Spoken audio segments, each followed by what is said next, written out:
I rank where the view is nothing less than phenomenal. For how I express and project from my abdominal. The only view better, both my daddy and my mama know. No living parents, my sons give me balance. My wife is my serenity, this mic is my identity. The world is foul enough, that's why I write without obscenities. Provoking danger with broken language and spoken anguish. Begging to get hurt, why would you ask to go through changes? Yes, Lord, life's a chessboard, master the angles. Control the tempo, be the one who holds the info. Acknowledge is just as deadly as machete swings. When spoken, the truth is as potent as that Medellin. While others swear the style is free, I just let it ring. Our time is undervalued, soldiers make us better kings. My fam's on my shoulder, reaching after better things. Today I take the shot, for them I'd rather set the screen. My mama told me follow my dreams. My daddy told me get it by any means. Stand tall, make him bow to a king. But I've evolved, you can see the result. Look in my eyes when you speaking to God. Life and for those who we caught up in using what I was scarred with the muse. I guess they call it proving I'm more than an artist. Penciling out my darkest while sizzling out a harvest. And storing what gets me from A to B, just like garages. Instrumental with collages. Envision what I've been drawing. Broadway to give you rhythm like the great Lena Horne. So bent on, found comfort in the storm. Find peace and on when you see them others perform. Organized chaos, I'll cast it like hey ya.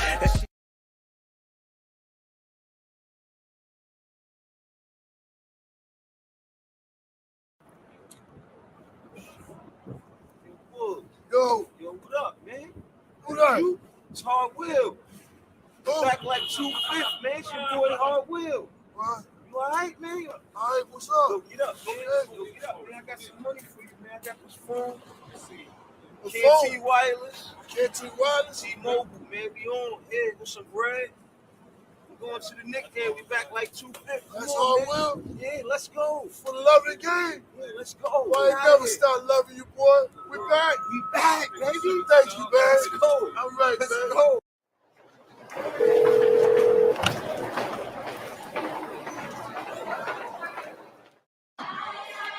It's a jolly time of the year, right before the new year. Ain't no other squad better on this day than the Knicks. We back. Best time of the year, they say it's Christmas. Little kids can't wait to see it's Christmas. New clothes, new toys, mean it's Christmas. You see the Knicks, we back, we on Christmas. It's so pretty when you can see the snowfall. Their red nose, tell them that it's Rudolph. Chestnuts roasting, the Knicks stay roasting. Tell the whole league we hosting. 12 noon, we back 12 in the 2/5. Biggest tree in the world filled with presents. Little kids, they checking off their wish list. Ho, ho, ho, we celebrating this Christmas. Jingle bell, first game playing in the garden. Tell Santa we got the whole league watching. Right before we celebrate the new year. James Dolan crossing with the reindeers. Parker decks, they filled with no room garage. When it comes to the flow, this here's eggnog. Best believe your boy, yeah, I'm on my job. Celebrate your Christmas with the Knicks squad. The best place in the world, that bag stay shopping. I AD my wrist so you can keep watching. Shopping sprees all over, this is Times Square. Then it's back to the game at Madison Square. Best time of the year, they say it's Christmas. Little kids can't wait to see it's Christmas. New clothes, new toys, mean it's Christmas. You see the Knicks, we back, we on Christmas. It's so pretty when you can see the snowfall. Their red nose, tell them that it's Rudolph. Chestnuts roasting, the Knicks stay roasting. Tell the whole league we hosting. Back on Christmas, J Boogie predicted this. You can't say St. Nicholas without nicking it. The Knicks on Christmas should be ubiquitous. So shout out if you've been with us, sitting through the interim. Feels like we meant to win. Now we got the kids with us. Potential is limitless. Gifts go down the chimney. Try to put the Grinch on me. Pinch me, but I'm not dreaming. It's a new reality. New York is in the top seating. Seasons, greetings, Eastern Conference. Defense, the Gardens rocking. Best fans in the game. We don't do the home away split. Catch me at the Staples, baby. I make the sleigh live. 8 gifts pulling up in the Cambridgers. About to lace the garden with a pack of frankincense and myrrh. Can't resist the urge. Knicks set new squad. Time to burn the competition sitting out of you, Lord. Best time of the year, they say it's Christmas. Little kids can't wait to see it's Christmas. New clothes, new toys, mean it's Christmas. You see the Knicks, we back, we on Christmas. It's so pretty when you can see the snowfall. Their red nose, tell them that it's Rudolph. Chestnuts roasting, the Knicks stay roasting. Tell the whole league we hosting.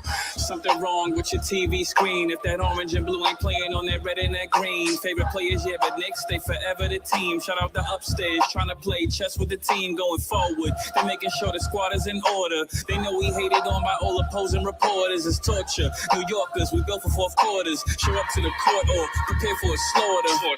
They want to hate on the Knicks. Tell me what that's doing. Get that stuff out of here. Shout out to Pat Ewing.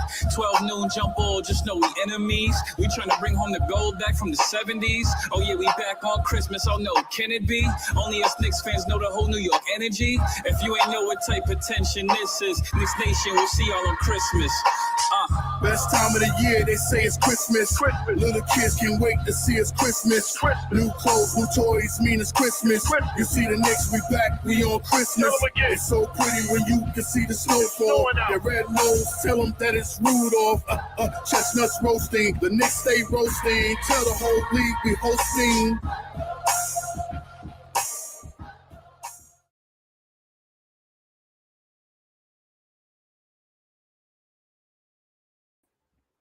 Yo, party people in the place to be. What's good? It's the number one chief rocker in Knicks universe. Your main man, Uncle Freezy. Welcome to the Knicks at Night podcast. Y'all want this party started right. Y'all want this party started quickly. Right? Let's go. Blue tears, orange tears, Blorence tears is in the building. We're going to throw them hands in the air and we're going to wave them like we just don't care. And we got some loot and a stick of juicy fruit. Somebody say, oh yeah.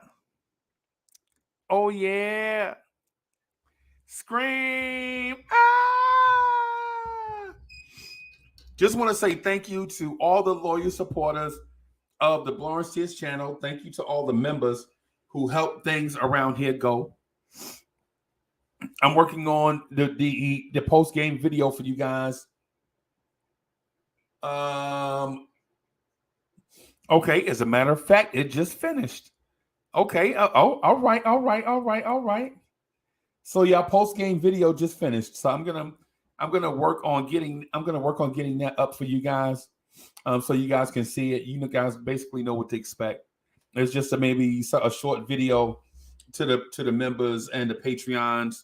Something like, y'all know it's like always something quick between something under 10 minutes. King Embert was good. Y'all know what it is. It's just my inside look on things and some behind the scenes stuff. Y'all know what it is.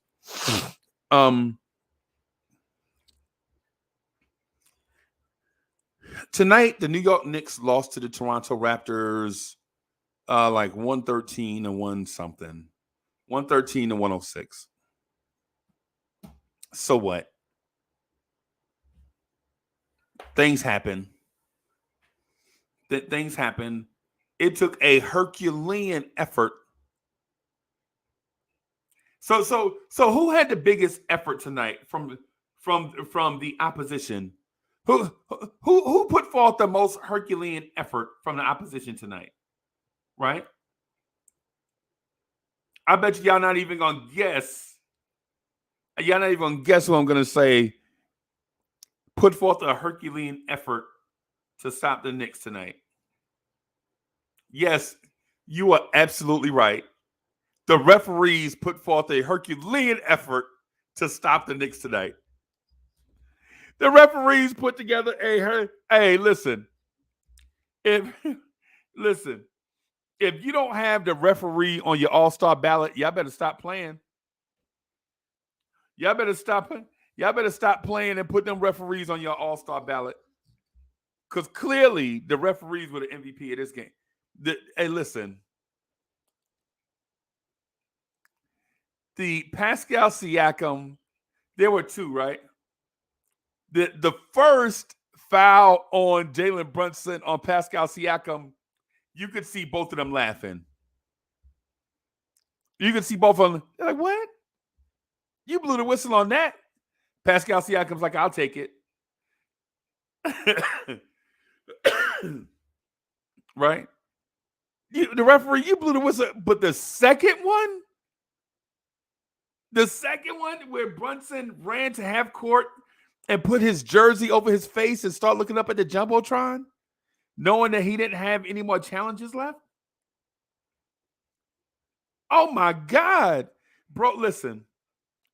If y'all don't stop playing and write in the referee, y'all got to write in the referees on your all-star ballot, bro, because clearly nobody comes to these games to watch NBA players. We come to these games to watch NBA referees. Clearly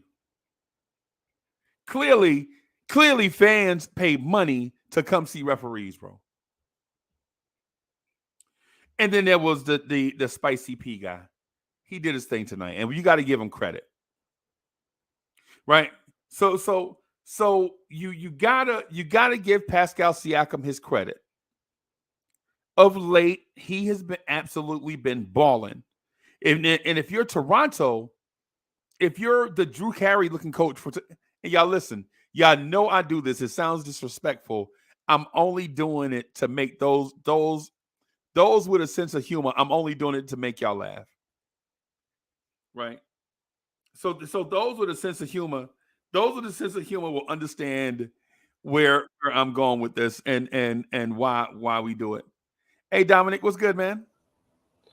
How you doing? What's up, Freezy? Man, your voice is deep. Where you been? You been in the Navy or something? Nah, man. I've just been sorry I've been away for a while. I've just been getting some stuff out of the way. I've been getting man, your voice is deep, man. Good God almighty, how long you been going, bro? Dang, man, what's going on, man? You been in the military or something? What's happening? Anyways. Yeah, you went from the speedy hedgehog to the speedy wolf. Yeah, I get it now. Yeah. Yeah, man. Yeah. So we lost. So we real quick, man. We may be in the DMV in March. I don't know. It'll probably be a bunch of us in the DMV. The Knicks play the Wizards sometime. I don't know the exact date, but we'll be around sometime. Nice. So but nice, man. That voice is deep. You scared me, bro. You scared me just now, bro. I mean, good God almighty. All right. Calm down. I'm gonna calm down, man. I was nervous, man. But anyways, how you been, brother? Been all right, been hanging in there. I saw your Knicks play the Raptors, and you guys almost had it. Yeah, we should have. Yeah, we should have. But this is it's life, bro. You're not gonna win every game, even if you're an elite team, man. Even if you're like the Pittsburgh Penguins of Malkin and Crosby, you're not gonna win all the time. Yeah. Even Wayne Gretzky never won. Babe Ruth never won all the time. You know what I mean? So I understand. You understood that at some point we were going to lose. Now, how we lost was heartbreaking. I'm not going to lie to you, man. The whole thing. Not to get too chatty. What's up, Dre? What's up? Not to get too chatty. What up, Dom? What's up? Hey, not to get too chatty, y'all. But I knew we would lose at some point. But this game right here kind of tugged at my heartstrings a little bit. You know what I'm saying? It was like watching your puppy play with a toy and the toy is winning. Anybody here ever had a puppy? And you know how the toy may be too big for the puppy? Like he'll slap his paw on it and the toy will bounce and hit him and he'll holler and all that. You know what I'm saying? So this game was kind of like that, where this game kind of tugged at your heartstring a little bit. Like they jumped out to a lead. It looked from the goal that they were going to beat us, but we put up a fight 2, 3, 4 different times. We tried to come back and win, and we just didn't have enough. Yeah. So it was one of them games where if you just didn't watch the game and saw the box score, you'd be like, we lost to the Raptors, man. How did we lose to the Raptors? Oh, Pascal Siakam scored 50, 60 points. Okay, that's how they won. But if you watch the game you saw all these runs, like they would try to blow us out and we fight our way back. And then they try to blow us out and then we fight our way back into it again. So it was nip and tuck, man. Yeah, man. Yeah, but let me just say something. Randall and Barrett both got 30 points, man. They were balling all game. They were balling all game, man. Yeah. Yeah. Yeah, they were balling. They were balling all game, man. Yeah, man. They were giving their best. Man, I'm not gonna say Scotty Barnes played a bad game. I'm gonna give that credit to RJ Barrett. I'm gonna say RJ Barrett shut him down. Give credit to Mitch as well. And Mitch. Yeah. This is one thing. They only had 4 turnovers all game, and they averaged 15 for a season. This is like an anomaly, and this is why I don't want to jump out the window over it. It's like Pascal had 20 free throws, scored 50 points. They shot well above their percentages because Van Vliet has been shooting like 36% from the field all year. Yep. They only had 4 turnovers. Yeah. And it came down to basically Mitch got hurt and he couldn't finish the game because if you recall, at the end of the game, Hartenstein couldn't grab a defensive rebound to save his life. They got 3 extra rebounds in one possession. One possession. That's the possession in a tie game. In a tie game, they got 4 different possessions down the floor. They got the initial possession and then 3 offensive rebounds. So they got 4 possessions on one trip down the floor. Yeah. It's just like I don't want to jump out the window. It is disappointing that we lost because 2 of our big 3 scored 30, of course.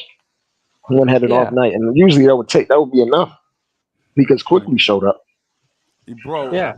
I wanted to speak to the Quickly thing, man. Yeah. Quickly didn't do too bad. He got a decent 20 points. Yeah. It's not too bad. He started off 5 for 5 from 3. I'm gonna stoke the fire a little bit. Now, this is just you and I talking. Right? Okay. Now, me, you, and Dom. Dom, it's just us 3 talking, right? Yeah. Has Tom Thibodeau developed a system where the 2 guard can thrive off ball? As far as like calling screens for a guy to get like actions or for like a 2 guard. No. Explain further. No, not in that sense. Not in a sense where a chef prepares his own food and gets fat. Not in that sense. Okay. Think about it as this. Think about the chef's cousin always coming over and eating the leftovers and getting fat. Right. Think about it in that sense. You know what I'm saying? Like think about like how the hyenas survive on the Serengeti, right? They don't usually kill their opponent. They just let a lion kill, right? And then scavenge. Yeah.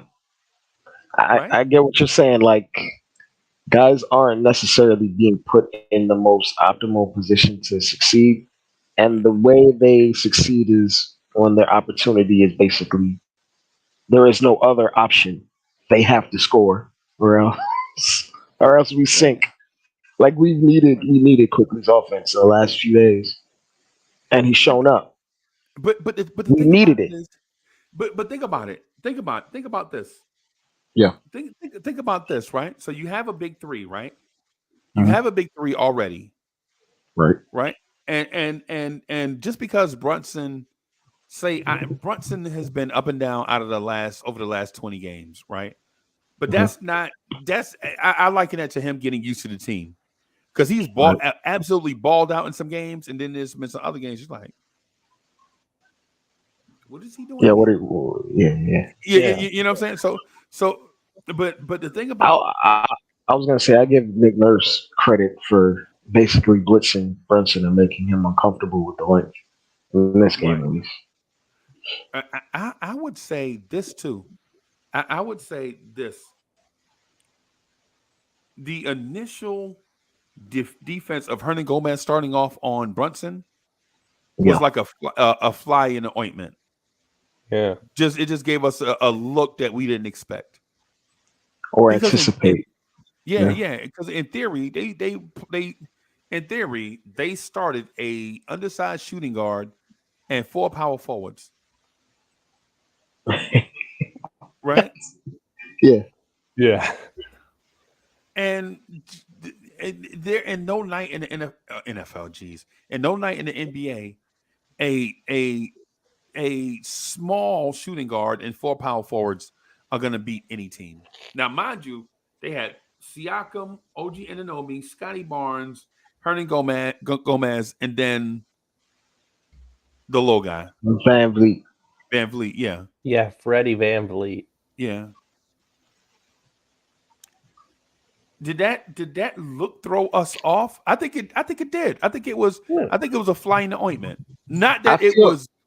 I feel like part of it was the look, but they were also, if you went back and watched, they were pushing him baseline every single time. If you notice, they were pushing Brunson baseline because Brunson as a threat is when he's basically at the top of the key or at the wing, and he has more options. What they did was they tried to funnel him with his right hand, going towards the baseline, using the baseline as an extra defender, and then bringing someone off of the backside to trap. And the thing that confused me, which was like earlier in the game when I was watching, it was like Quickly wasn't taking advantage of the open looks, like he wasn't wanting to shoot. Right. And then I feel we made an adjustment where our shooters were open because he was automatically trapping Brunson just to throw out at that as a look, and then he was trying to double Randall anytime he gets it in the post. That's why we got a ton of open looks from 3 for IQ and RJ and all these other guys, the ancillary parts. But I think the look and it's a look that Nick Nurse does to any ball dominant guard or elite wing. This is what he does. This is what he attempts to do to try to mitigate that person, and then other guys can step up by the design of his defense. It'll leave other guys open, which is why we shot well from 3 again. Yeah. And I just want to say something really quick, Uncle Freezy. Yes, sir. So Obi Toppin is injured. If he would have, let's say he was in this game and not injured, I feel like the Knicks would have had a chance over the Raptors. That's just my perspective. I think you're absolutely right. I think you're 100% correct. Now the odds of him being the main difference, we don't know, right? But if we at least had Obi, would Obi have knocked down those wide open 3-point looks that we got? He would have knocked down some of them, right? Yeah, right. Could Obi have guarded Pascal Siakam tonight? I don't think so. But at the same time, when they went all power forwards on the floor, I think there was a world where you take all of our centers off the floor and play Randall and Obi together to match up with them. Yeah. Right. You know what I mean? See that? Think about who has better hands, Obi or Hartenstein in those last few minutes. Obi. I think Obi. Obi. So Dom, I think you're right about the Obi thing. I don't know if he would have absolutely made the difference, but if we're talking about increasing the chance to win, I can see where you're going with it. Yeah, that's what I'm getting at. Because we were trying to match. We were basically without Mitch, we lost our biggest advantage over them, which is interior presence. Right. And that was the only thing that was scaring Siakam at the rim at all. So once he got out the game, he just put his head down. If you notice, at the beginning of the second quarter, he got on fire. At the beginning of the fourth quarter, he got on fire. And then at the end of the game, he basically took over, attacking over and over because Hartenstein does not scare him at all. No. He doesn't No. make him adjust his shot. There was times where Pascal would put his shoulder down and move Hartenstein off the spot just to shoot over him. It Yeah. was like in some instances, like length and athleticism can be too much for Hartenstein to overcome, Yeah. and that's what we ran into in this particular game at certain parts. Because if you notice, majority of the time that Pascal like got on spurts where he got fouled a ton, Mitch was Right. not in the game. Okay. He got on fire at the beginning of the fourth. He got on fire at the beginning of the second, and at the end of the game, where he got these big jumps and points. And the other jumps and points that he got were, if Mitch was in the game, he was settling for the jumper. If you noticed, he was settling for the long 2-pointer or the 3-pointer. When Mitch got out the game, he was just slashing right to the rim. We could really do nothing to stop it. Right. I feel like if Mitch didn't get hurt, we'd probably win the game. You think so? Yeah, down the stretch. Because even when our offense bogs down, he would be dominant on the offensive glass and get his extra possessions, and they wouldn't get the 4 extra possessions on a defensive end. Like that would not have happened. They might have gotten one, but they would not have gotten 2, 3. They wouldn't have been extra like all possessions. over the boards. Yeah. No. And I think he got kicked or something. Tip said he got kicked, and then he ran with Hartenstein the rest of the way. Okay. Yeah, I wouldn't have done that though. I would have. I don't know if it wasn't. I feel like Sims would have done better in that scenario as well over Hartenstein. Okay. Because of his athleticism. Okay. And ability to get on the glass. I think that was the difference. That and the turnovers, the lack of turnovers. Okay. What's up, Willie? Boulevard is in the building. What's up, boss? What's up, sir? What's up, sir? How you doing, man? Queens get the money. That's good. Yeah, man. When I look back at the Drake, I ain't gonna lie, bro. So I tried to fast forward through the game, like try to watch it again real quick before I jump back on. Yeah. Man, there were moments, bro. Yo, you know how like when you get blown out, you just want to take the game footage and throw it in the trash? Right. This is the one I want to do that with. And it's not even a blowout. Why in particular the breakdown, the defensive breakdown? I feel like a lot of our defense is based on how good Mitch is, especially if Grimes is out. Like if Grimes is not in the game, then Mitch can clean up a lot of the mistakes on the perimeter and the drives. But when Mitch is not in there, it's just a free for all in the paint.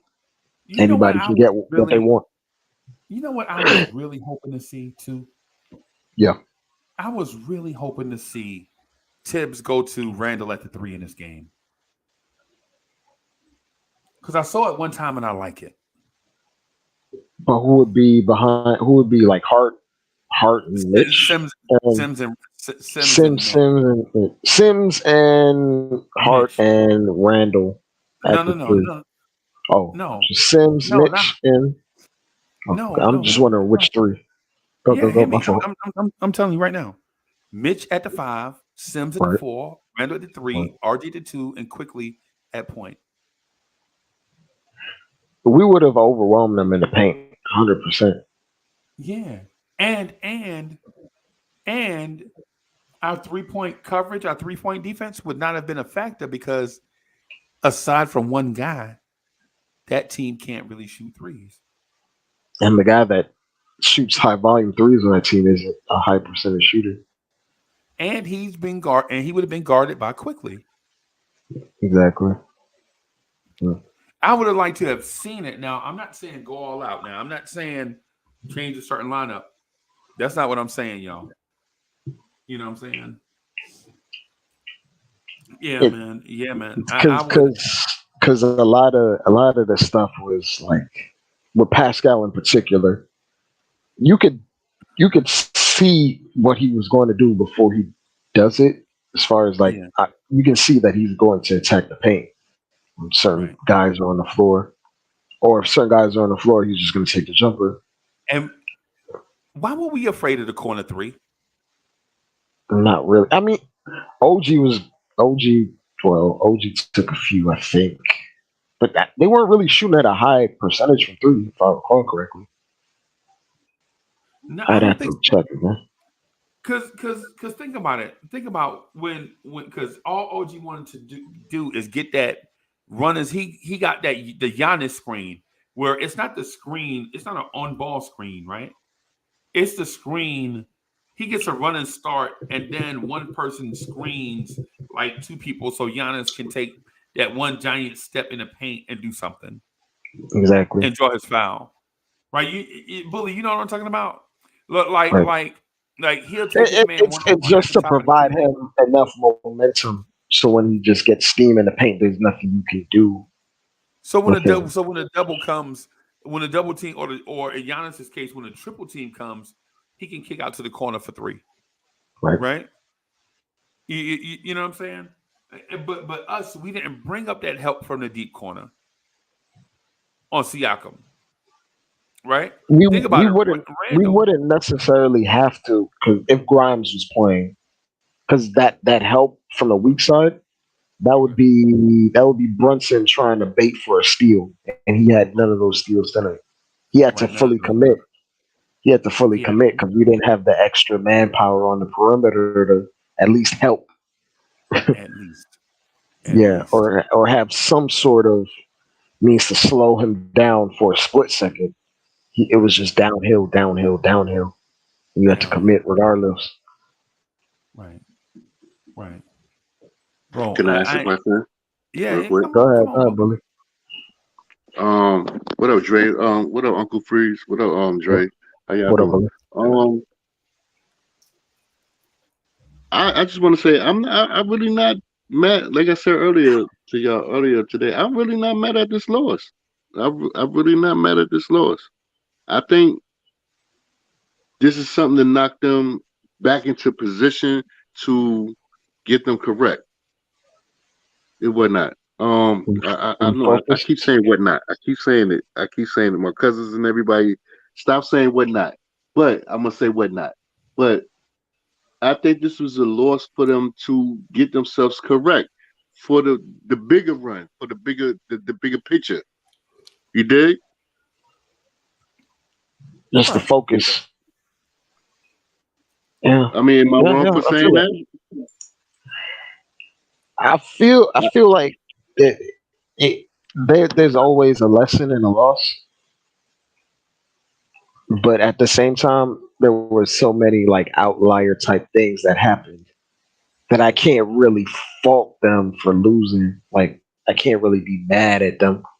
It's like would we ever close the game with Hartenstein in that scenario if Mitch didn't get hurt? No, we wouldn't. How many times? Like we'll go the rest of the year. Another team will not just have 4 turnovers against us for the whole year. Their teams might not even have that for a half against us if Grimes are playing. So that on top of plenty ticky-tack calls. Most teams average at a quarter. Exactly. And they had it for a game. You know how when a baby start walking and they start getting on 8 toes, 10 toes down, and they start pulling stuff, like they grabbing things to get their balance right. I feel like that's what the Knicks is doing right now. I feel like I'm not saying they're a baby. You talking about my uncle, man? That's what my uncle do when he started drinking. My uncle started drinking. You know them chairs you be sitting in outside, them plastic chairs. Of course. So you mess around, you be done sat and be done start drinking. You know what I'm saying? You know how they be drinking that stump and they cups start leaning like this from where the cup started melting. And your uncle been out there about 3 hours drinking. Yes. Then he's trying to stand up and he mess around and pull a picture. Start stumbling and fumbling in. Yeah. Stepping in them imaginary holes. Ain't no hole down there, old man. I feel like that's what the Knicks is doing right now. I feel like they like a newborn baby and they walking and they grabbing and they pulling and they trying to get their balance right. Last night, was an example. Like you have to lose this game to get right, and we're gonna get right. And I'm telling you right now, we about to tear things up. I feel it. And receipt me on the things that I had said. Blow it up and get rid of RJ and this, that, and the third. But I could kind of see it right now. I could kind of see things is about to be right. Things is about to be right.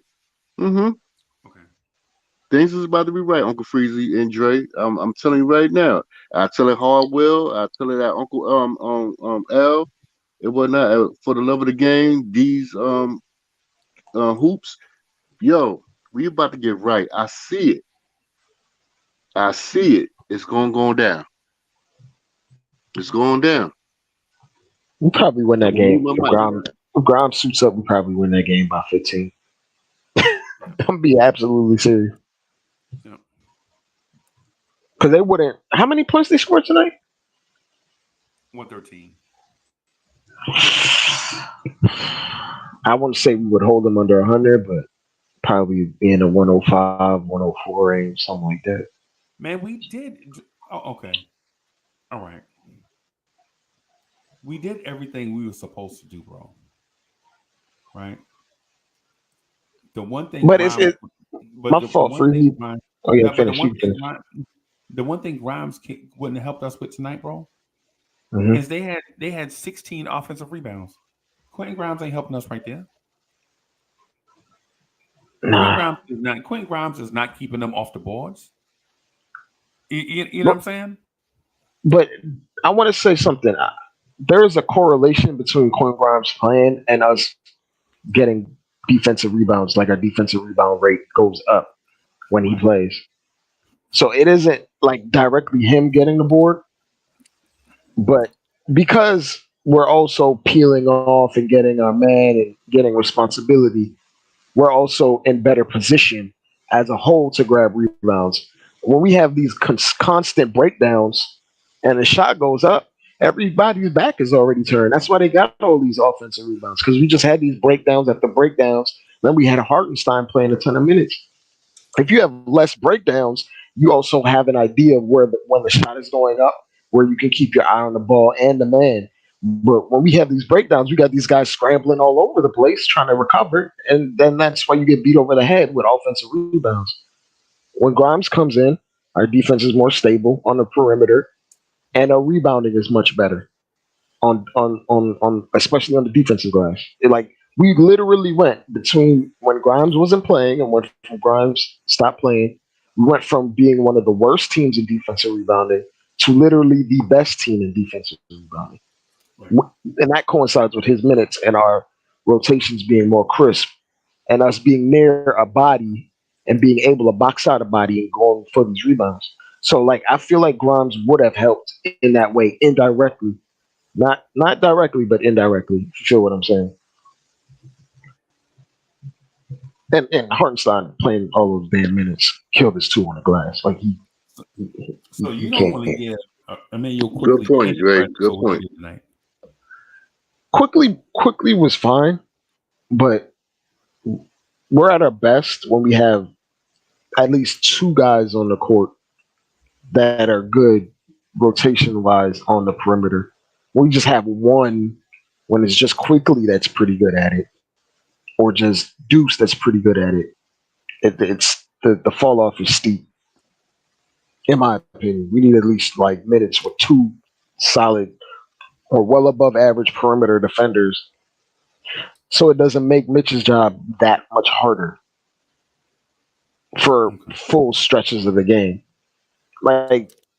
You notice when we go to our bench unit, we kind of make other teams' bench units halt. Their offenses do not run how it's supposed to, because we have Deuce and IQ out there. But it's when you just have one, it's just what can you do at that point? You just have one. Okay. How many? You can't. Eric. My fault. I was gonna say, Eric, you can't just say Fred dropped 28, Because if you say Fred just dropped 28, then you can say Pascal dropped 52 on Randall, and that's not really the case. He didn't really drop it on Randall. It's just they ran a whole bunch of schemes just to get themselves open. And they took a ton of like early transition shots. Van Vliet, at least half his points were just him pulling up a transition in an open shot, not like operating in the half court. Because in the half court, he was kind of a Dre, how many rebounds did Mitch have? I'm sorry, not to cut you off. How many rebounds did Mitch have? I think he had below 10 though. I'm about to check. Yeah. Like I said Jeez, earlier, he had three. And Freezy, you know why he had three? Because he was busy trying to come over and help every single time, and then the ball would bounce and go in another direction. He can't be in two places at once. If you're trying to like protect the rim against someone that's constantly slashing, you're at the mercy of the other team for getting rebounds. And when we have constant breakdowns, nobody has an eye on the ball, and our best rebounder is already out of position for the ball. So it's the constant breakdowns the issue. Okay. All right. So how many rebounds? I'm sorry, Uncle Freezy. How many rebounds did Quickly have? Hey, Bully. So what you getting at? What are we talking about though? But I'm asking why you talking about the rebound margin? Are you saying that Toronto dominated us? Is that what you were getting at? No. What I'm saying is Quickly at 2 in 35 minutes. Okay, got you. What I'm trying to say is, I love Mitchell. He one of my favorite players. Why on the offensive end he not getting them rebounds? Quickly out rebound Robinson all the time. If you look at the numbers, right? Am I correct? As of this last stretch, Mitch Robinson is the best offensive rebounder in basketball. He averages like 5 or more offensive rebounds. I think this is just an aberration game. And we were shooting well from the field, so it's not like he's going to get a ton of offensive rebounds if we're shooting plus 50% from the field, which we usually don't shoot that high of a percentage. All right. I'm not blaming the loss on now. I'm not blaming the loss on him not rebounding or whatever. I'm sorry, I don't know what's going on with my Bluetooth and whatnot. I'm sorry. I just know when he's rebounding at a high level, we win these games. We win a lot of these games when he's rebounding. Tonight, like I said, I'm not mad at the loss. I mean, it was going to happen one way or another. He needed to rebound a little bit more. He needed to show his ass a little bit more. It was not like when I say get out there, Duke, and go get them, go get the rebound. It was not. We was there. We came back from a 17-point deficit. And came back. I just needed a little bit more punch. I feel like you would have gotten it if you would have gotten it if you would have finished the game off, but with him in the game. But we saw the breakdowns, and it's hard to quantify it. But he's on scouting reports for what he does, so teams are sending 2-3 bodies at him underneath the paint. Yeah. So and then on top of that, we're having constant breakdowns. He's supposed to fight 2 guys for a board and protect the rim at the same time. No, Joy, you made a good point. You made a great point that he can't be in 2 places at the same time. You made a great point with that. He can't be in 2 places at the same time. It just can't happen. Right. But Sherwin, I'm responding to Sherwin in the chat. He didn't guard Pascal the whole game. He just guarded him at the beginning of the game when they started him at the 5. After the first 6 or 7 minutes or so, Pascal didn't play the 5 for the rest of the game. They may have played 5 out offense, but they had another big alongside him. Like they had what's that power forward? Young. They had Young in the game. They had Yeah, they had Thaddeus Young playing at the 5 for them. Then they had Boucher Facts. at the 5 for long stretches. Then they had Coloco at the 5 in the first half to begin the second quarter. So after the beginning of the game, they just start the game out him at center. Then they morph away from it where they really playing power forward with like non-traditional centers around him that can shoot, basically. So after Yo, that, they y'all. try to put Mitch on the other guys. They put Mitch on Scotty Barnes a few times in the game, if you noticed, because Scotty Barnes just didn't want to shoot. Yeah, I seen that. I So, seen that. so they had him sagging off into the paint. Yo, y'all hit that like button, subscribe, man, to Uncle Freezy, man. Y'all hit that button, man. Like it up, subscribe, and do what y'all gotta do to make my man get all up there. You heard? Come on. Hit the likes and the sub. And the subs. Yeah, hey, so for the members, let me see what member is in here right now. Let me see. Member. I want to see if I see a member in here. Member. I thought I saw some members in here. I thought I saw maybe Nick G. All right. Hey, Nick G, the video coming your way, bro. You should see the video coming your way, man, in a few seconds, bro. And for the Patreons, y'all should see the video coming up. I got a new intro for it and all that stuff. So we trying to do some things, man. And I'm working on a Mets channel with Hoodie Cav. Hoodie Cav is out of town, but when Hoodie Cav get back, bro, we're gonna get this Mets channel up and running. Oh, I won't be part of that. Uncle Freezy. I'm a Yankee. Okay. But I like the Mets too. No disrespect. I hope y'all get the but I'm not impressed by Yankees. No disrespect. I do it. Oh, yo, we from this sick. Come on, bro. You know what it is. Oh, Uncle Freeze, man. Damn. But let me say this too, though, really quick. I think Emmanuel Quickly's performance tonight is very understated. And for those that are missing Grimes, I miss him too. But if we get this version of Quickly in his absence, I think we can kind of sustain some stuff. Now, I'm not saying that he's Grimes. I'm not saying that. Uh-huh. And I'm not saying nothing bad about Grimes. What I'm saying is if we get this version of Emmanuel Quickly in Quentin Grimes' absence, I don't see Herculean efforts every night from other teams.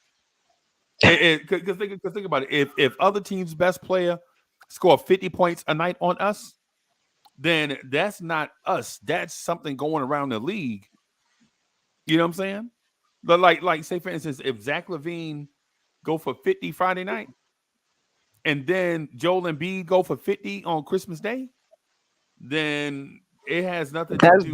That's just what talent does at that point. That's just talent. It's not anything we did scheme wise. Sometimes guys get 50. It happens. Right. And Sherwin says IQ's defense was awful. I don't know. Hey, no, Sherwin, it's not. It's not. I don't know what Sherwin. I don't know what game you was watching, bro. Now listen. Now, if I missed something, school me, hit me to the game, right? But bro, come on, I can point out instances in the game where Jalen Brunson legit was just having brain fart, right? Like, how do you let? My fault is. Go ahead. How do you let Fred VanVleet get the inbound at 90 feet, bring the ball all the way up the court, and step into a three? Now, he didn't make it.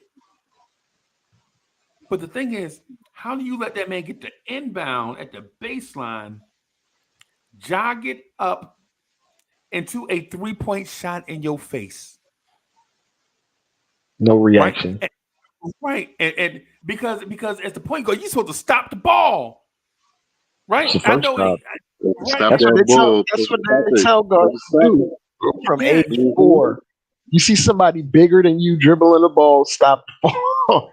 Yes, man. That's Supposed to just get the that. big. Supposed to get that ball from him. Word. Anybody, Word. but And Dre, you remember the point that I made to you while the game was going on? I was like, bro, this dude sagged all the way to the free throw line in transition instead of going to the ball to stop the ball. And Fred VanVleet was open on the wing for the 3 that took the lead from 1 to 4 down the stretch. It was the dagger. that was it. That was his man. In transition, you're supposed to pick up. Facts. You're supposed to pick up. I feel like, honestly, sometimes I feel like even happens to the best players, but when your offense isn't going right, it affects your defense for some. And I felt like it affected his tonight. You know what? And you know what I think it is? He depends on Grimes so much to make up for his defensive lapses that stuff like that might have been going under the radar, and we didn't notice it until Grimes wasn't there. Because Grimes will not let a man be uncontested, bro. He would run and then start pointing to his teammates to pick up someone else. I'm picking up ball, but it's. I mean, it's things we've noticed because we were complaining about the defense before Grimes even got into it, and when Grimes came out, our defense looked basically almost like it did before he got into the starting lineup. Right. The same constant breakdowns, the same over reliance on Mitch to save us at the rim. Right. Yeah, and Alfonso Scott says, how many offensive rebounds we gave up? Man, exactly, bro. Exactly. You know what I'm saying? Bro, I'm frustrated, man, with this game, but I'm throwing it out the window.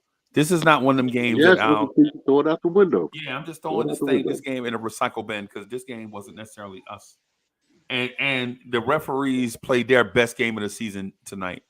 The referees are definitely making an all-star game off this performance. Oh yeah, they're gonna be all-stars all day. Yeah, man. You know that, we pay mad money to go see referees, bro. I'm flabbergasted. It was the same calls that Jeremy Grant got, and I'm starting to think, just if you're a lanky, like athletic guy, if you just go to the rim, they breathe on you too hard, you can just make things look worse than what it really is. Right. And then we have the reputation for being physical, so the refs want to blow the whistle anyway. You know what I'm saying? But ironically, we didn't play our physical brand of defense tonight. Like we quickly, our defense is like having, and y'all bear with me, and don't jump off the bridge when I say this, but Quentin Grimes is the Troy Polamalu of our defense, right? Like, you got a lot of good guys on the team, and they do a lot of from stuff. Miami. Troy Polamalu? Ain't he from the Dolphins or something like that? No, the Steelers. Oh, the Steelers. My bad. I'm shutting up. My bad. Since You're right. Dolphins ain't never had no good safety like that. I can't think of one. Not during that was a bad boy. That was a bad boy. He was a bad boy. Yeah. And so the reason why I say that is for people to understand what I mean. Like, Troy Polamalu was physical for his position, but he was not the biggest guy on the field, right?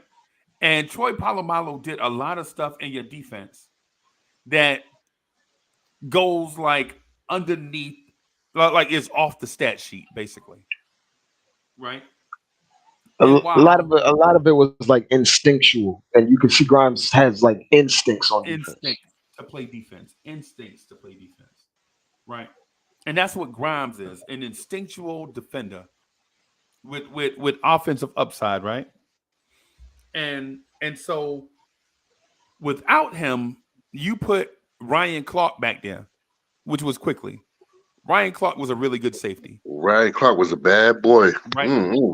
But he is not Troy Polamalu. You know what I'm saying? So for the most part, you get about the same result. You hold the team to what, 44% shooting, 20-something shooting from three. Right? They took They 94 shots. They won the possession battle, and that's why they won. Right. Dre, you read my mind again, brother. What I was gonna say is the reason why we lost this game tonight was not because of Brunson's defense or because of quickly having lapses on defense with the starting unit. It's because we didn't get enough shots up. We average about 94 shots a game. And tonight, what did we shoot? 76? And that would be because I want to give the Raptors credit. They basically pushed, or like they made it their business to make sure that they put a body or two on Mitch on the offensive glass. Right. And if he did get one, they fouled him immediately. Right. It was because of turnovers, but we didn't have a ton of turnovers, but they had way more offensive rebounds. And that's because I want to say how many minutes Hartenstein played?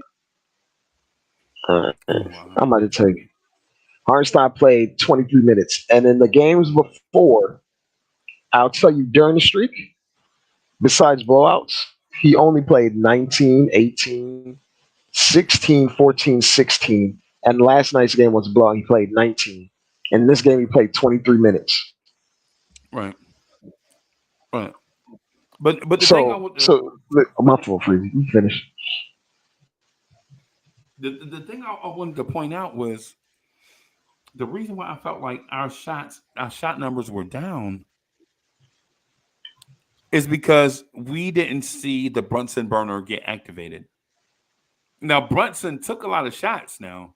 It's not like he was absent. He was present, but he didn't get the shots that he wanted to take or is usually comfortable taking. He was taking what the defense was giving him. Like, he wasn't a dictator tonight, right? He wasn't a dictator. He was a note taker tonight. Mm-hmm. Right? He was not dictating his terms to anybody. He was taking notes from somebody. Right. I think they could have did it. I'm sorry, Dre. I think they could have done it a little bit. I think they could have did a little bit better as far as their defense. Again, like I said, I'm not mad at the loss. I mean, this is a slap in the face. Like, get up, and y'all getting a little bit too comfortable with winning and whatnot. But let's tighten up. So y'all let Toronto come in here and run on around the floor. What's his name? Siakam, 43, 46 points and whatnot. Come on, man. Let's rock. But now I don't want them to run themselves in the ground. Let's get it together, yo. And I think tonight was a slap in the booty for them. Come on. I think we didn't. Also, I think we didn't get very much out of Deuce tonight. No, nothing. Like on either end, he really didn't improve. He really didn't impose himself on defense tonight, like he normally does, and he didn't really give much on offense. And then we were forced to play in more minutes than we normally would like to, because we were already starting IQ. So, like. I mean, I understand the back-to-back joint. I understand the back-to-back playing back-to-back games and stuff like that. This is cool. That's fine. But if you're a ball player, you're a ball player. Yo, we stand up for that. It would not. Let's get out there and get it. I think they was I'm not saying that it was lazy. I'm not saying that. I seen that they gave good effort tonight. Again, like I said, I'm not mad at the loss, but these are games that we need to win. And please put Cam in. Please. At some point.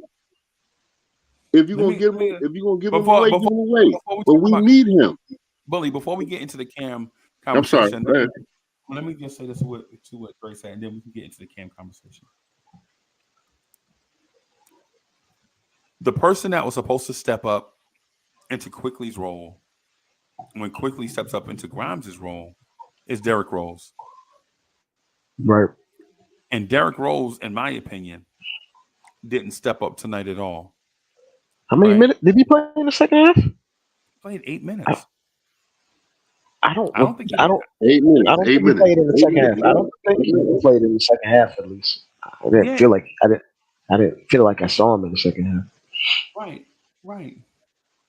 So but Big Dog, my point is not that he is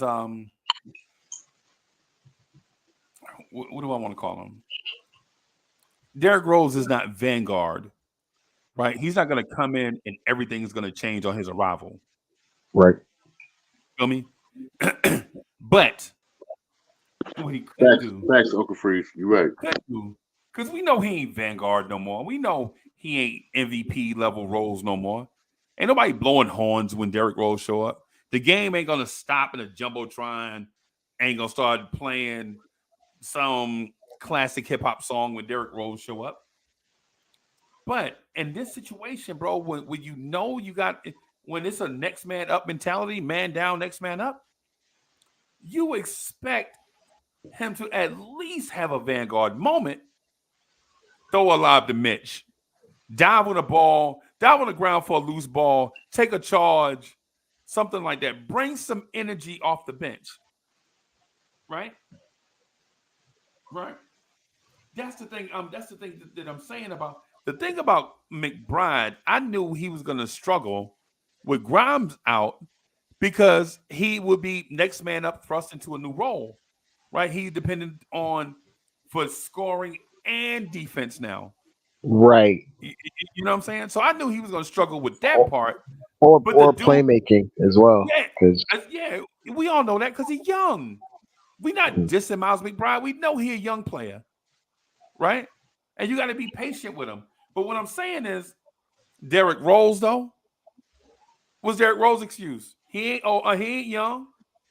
You know what I'm saying? Derrick Rose, you're not a two-way player, Derrick Rose. You coming into the game for offense, brother. And you didn't provide that tonight on a night where the Knicks only took 76 shots. Right.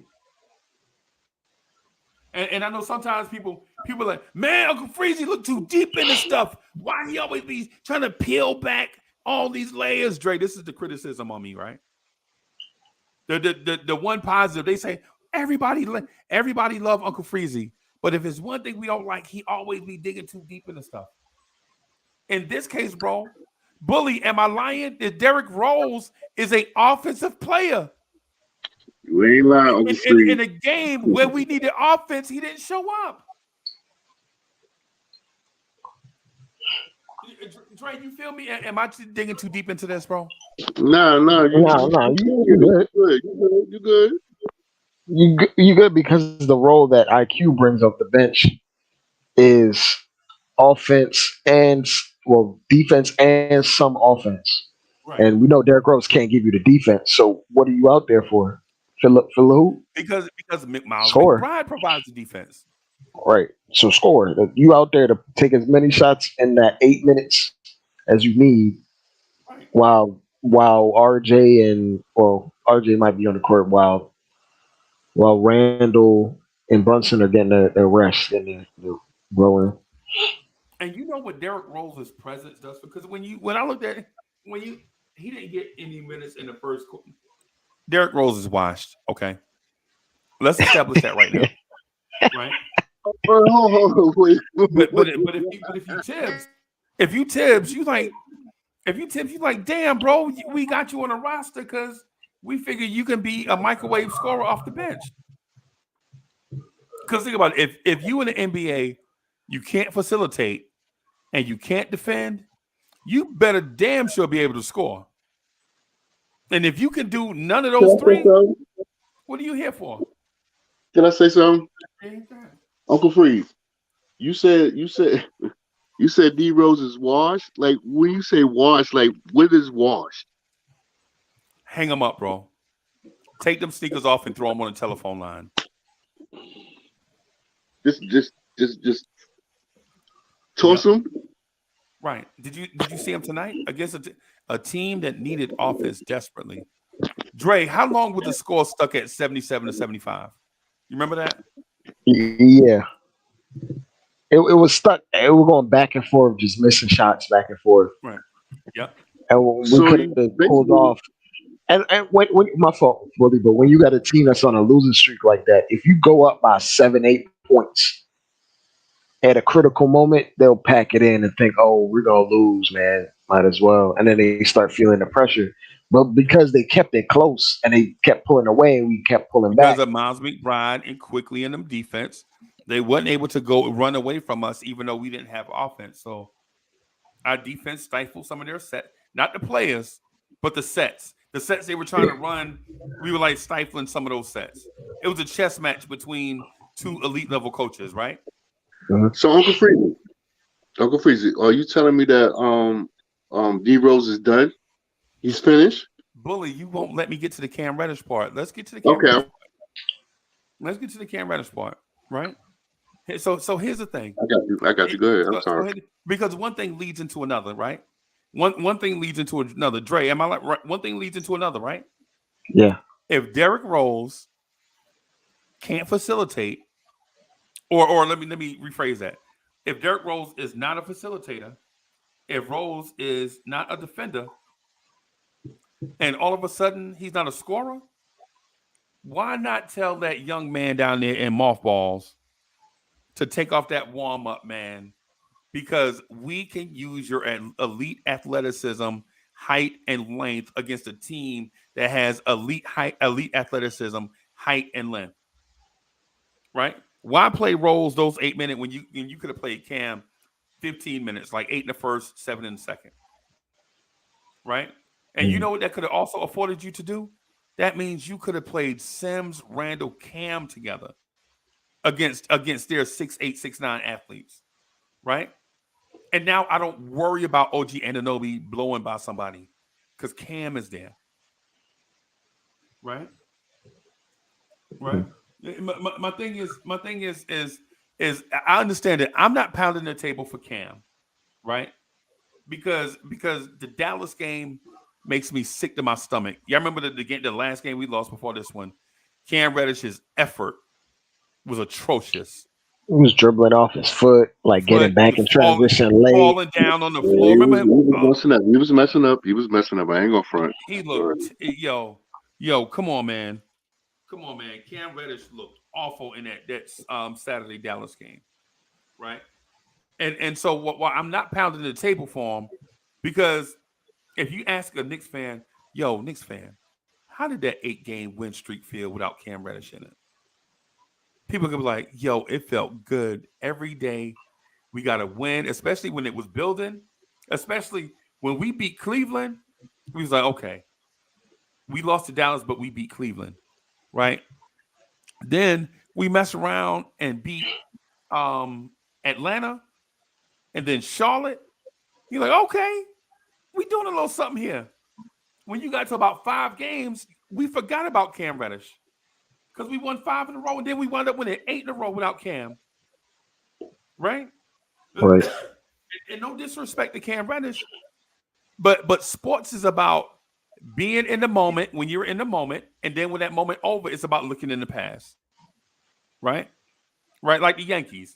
They did like the Yankees. The Yankees, they live in the moment, right? Yankees fans live in the moment when they win World Series, and then when that moment over, they always say, well, who else got 28 world championships?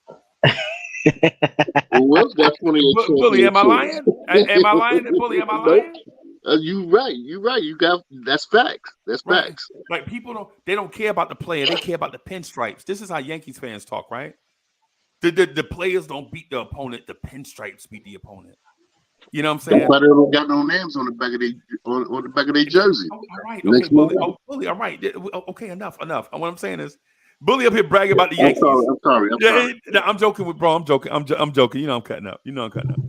But my thing is during this winning streak, Knicks fans were feeling good, bro. Hey, and you know what, Dre? For a split second, I was thinking, can this team win a championship? Oh no. No, Not Dre, yet, Dre, not yet. nah. What I'm saying is listen to what I'm saying. Listen to what I said. I said for a split second, I thought, can this team win a championship? I didn't say I stayed in that moment. I just thought about it Oh, for a hot okay. second. Right? Right, Right? right. Clearly, this team is mortal, right? We have Mm-hmm. flaws. No roster is perfect, right? But Right, what I'm right. saying tonight is on a night, on a night, right? Think about this. On a night where a team rolled out their 6'8" athletes, and our small guards wasn't really giving us too much of anything outside of quickly. Why not take the young fella out of mothballs, bro? Take what? Put Cam in the game? Yeah. Is that what you're saying? Okay. I want Cam in there. I want Yeah. Cam in there. I would like. I was kind of expecting him to at least. I was kind of expecting him to get minutes over Rose at that point because we went down on a defender, and I'm just like, I thought maybe we would just stagger IQ's minutes with Brunson so he could be the playmaker, so we could have one playmaker on the floor, but Tibbs went with Rose. Derrick Rose wasn't it, right? Dre and Yeah. Can I ask y'all one question? Can I ask y'all one question real quick? I mean, not to cut y'all off. Uncle Freezy and Dre, why are they keeping Cam? I know they want to trade him, and I know they don't want him to get hurt. But why are they keeping that boy on the bench? Can y'all give me an explanation for that, please? That you just said it. You just said it. And Tibbs is a creature of comfort. Tibbs is a creature of comfort, so he's gonna go right back to going with Rose over Cam just because. When in actuality, what they should have did with the rotations was stagger it for IQ and Brunson, so one of them are on the court at all times as the lead guard, and then bring Cam in as just like an extra defender, just a body. Because the way we were winning by basically swarming teams on defense and holding them beneath their averages, and then we would eke out with however many we score. This was a prime game where we could just suffocate another team's offense, and then we'll just have to outscore them. But we couldn't do that tonight because we lost out on the minutes. We lost out on some of the minutes with Hartenstein out there and not being able to grab boards, and it was just a sloppy game. So I'm like, I'm not gonna put. I'm sorry, Dre. Don't leave the man on the bench, man. Let him go. Let him go to another team. Then let him go to another. Don't put the man on the bench like that. Don't mess up his development as being a ball player. Let him go to a team where he can have minutes, where he can develop himself, and so on and so forth. Don't do that. It's gonna happen. It's gonna happen. Just might not happen immediately, but it's gonna happen before the deadline for sure. Probably within the next month, if we're being absolutely truthful, because we always do little deals a month before the deadline. That's just how we operate. Historically, we get busy around a certain period that I've been noticing. Around January, early January. That weird period of between the 1st and the 15th. I mean, the 5th and 15th of January, like right after the holidays are gone. Yeah, facts. Right, and draft day. Those are two periods that we're busy with trades. I would say this with Cam Reddish, right? At the moment, though I loved Cam, right? At the moment, I love the Knicks more, bro. I just do. Right? I don't care about the Cam Reddish storylines. I care about the Knicks storyline. Right? What's more important to me, the Knicks game winning streak or Cam Reddish game? Freezy, the idea of Cam has been better than Cam actually was at every stop he's been at. Duke, Atlanta, here, the idea of him flashes aside. But we deal with black and white tangible things that we see, and it's just like I like the truth. I like the truth. But I just can't get over this one thing. Hey, that tree is beautiful, bro. That Christmas tree is beautiful, bro. yeah. Thank you, Uncle. Thank you. Thank you. I would I did it myself. my man. I would say this, man. The Knicks, I'm not waiting to the trade deadline. Right? If I'm the Knicks, I'm getting ahead of the issue. Right? If I gotta make a move, and I think that they do, right? If I have to make a move, then I would go do that move early and give Tibbs enough time to work that play into the rotation. Right. You know what I'm saying? As opposed to getting him at the trade deadline, then the All-Star game comes up, and then we trying to figure out some stuff and all that. Man, go get the guy, right? And then let Tibbs get used to him. You know what I'm saying? Because you know what it is, man. Tibbs is not one of those dudes that warms up to things easily. You can tell. Right. Facts, Unc. Facts. He don't warm up quick. No.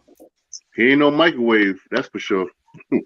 I see people keep saying we should go get OG, but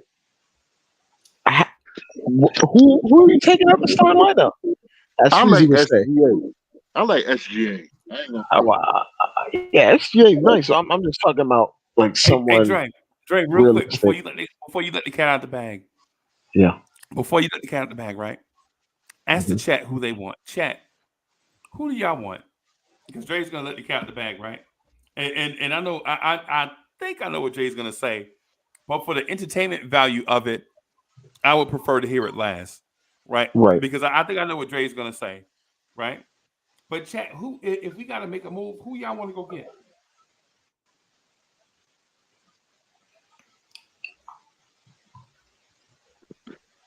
I want SGA, man. I ain't in front. Okay. So you want SGA? I see OG is not number one. SGA number one. Who do y'all want? Chat, tell us who you want. Say who you want.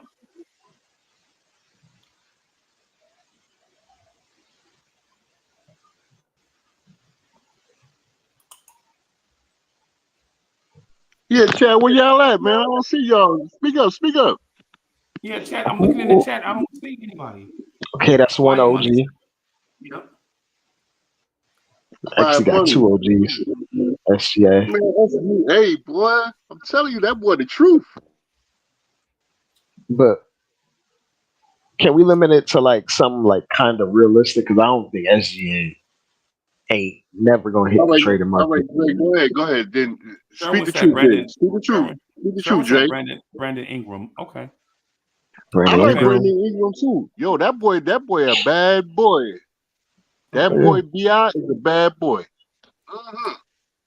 So let's give Bully who he want. Bully, who'd you say you wanted? SGA. Hey, as Scott says, Michael Porter Jr. Right. Hell no. So all right. So here's the thing. So Bully, if you get SGA, right? If you get SGA, yes, sir. Say we just clean off our bench and give them a bunch of draft picks, and we get SGA. The starting lineup is completely the same. We just clean up the bench and give them 5 draft picks, right? Yes. And then you bring SGA here. Where are you going to play him at? I'm gonna put him at the 2. So then, what are you going to do with Grimes? I'm gonna put Grimes at the 3. Then what are you going to do with RJ? I'm shipping RJ out. Damn. You see how? Hey, Dre, you saw how that worked? I'm sorry. I just told Bully. I said starting lineup's going to be the same. We just giving them parts off the bench and a whole bunch of draft picks, right? Well, he's coming off the bench. All right, yeah, he's coming off the bench. I'm sorry, he's coming off the bench. You going to trade for SGA and have him come off the bench? Yeah. Yo, nah. That man Dre, don't laugh averaging at me 30. right now. Don't laugh at me right That man Don't laugh at me right now. that's a bad Don't- boy. He averaging 30 right now. He is coming off the bench I for know what he nobody. averaging. I'm saying we need somebody. Man, I want 30 for 30. I want 30 for 30, right? I'm greedy. Exactly what Kaiser Soze said. He's too Oh, smart. goddamn. Grimes ain't no 3. Right. And RJ ain't no 4. Right? RJ is definitely not a 4.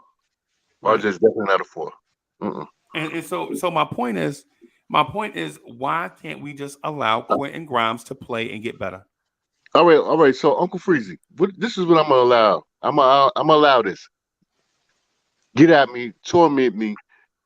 I just see something in that boy. I just see something in SGA. I see something in him. So you can torment me and you can laugh at me all you want. but Bully, But we I all want We you see to it. We see it lay too. down. We see it too. right, we all see it. We all see it. We all think you're right, but the only thing though is if you like Grimes, why would you sacrifice Grimes for SGA? I love Grimes, but I want Grimes on my squad too. See, I'm being greedy. This is what I'm saying. Like I'm actually being greedy. I want all of that stuff to mesh together, like gumbo. When you in Louisiana eating that gumbo, I want all that to mesh together. You say who put Ingram up there? Brandon Ingram. I want him too. Right. Mhm. Right. I want to win. I want to win before I die. Me I want too. a championship before I leave this earth.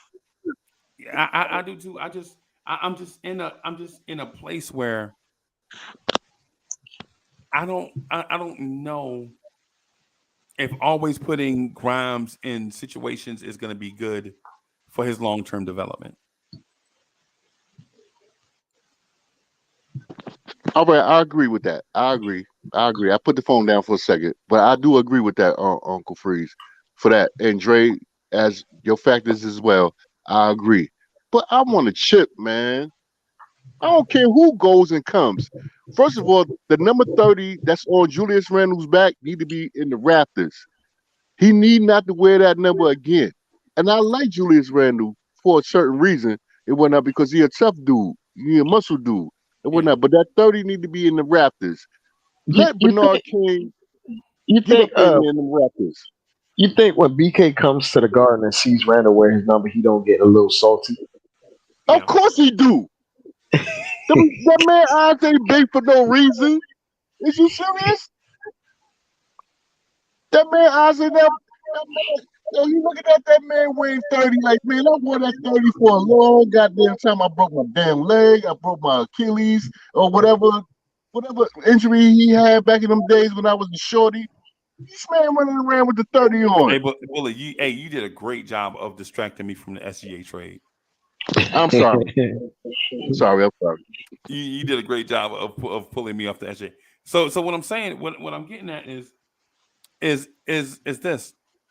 If we like and support Grimes, bro, why don't we just let Grimes play the role he's been playing? Has he not been satisfactory? Yeah, you're right. Yeah, you're right. Has Grimes let you down in anything that he's aside from injuries?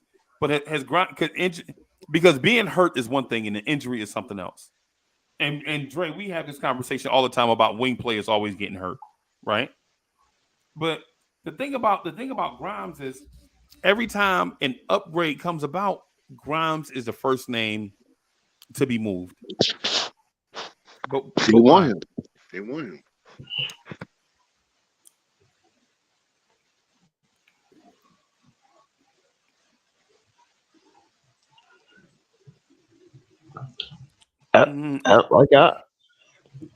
I'm in the mode of just wait and see, and if these guys flourish and develop, then they become so valuable that if we do move them, we don't have to give up 15 draft picks to get the guy. The whole doggone team. That's what I mean. Like, if we bide our time, let these guys develop, become more valuable than their contracts state they are. Right. we can get the guy or the number one guy without having to give up 5 first-round picks and like 3 active players that are in our rotation. Like you just have to. It's a balancing act, basically. It's really just a balancing act. Okay. That man Kaiser really don't like Randall. He been off Randall for years now. For years, I seen that. Yeah, he don't like Randall at all. That man said, "I will sacrifice him today, right now, today."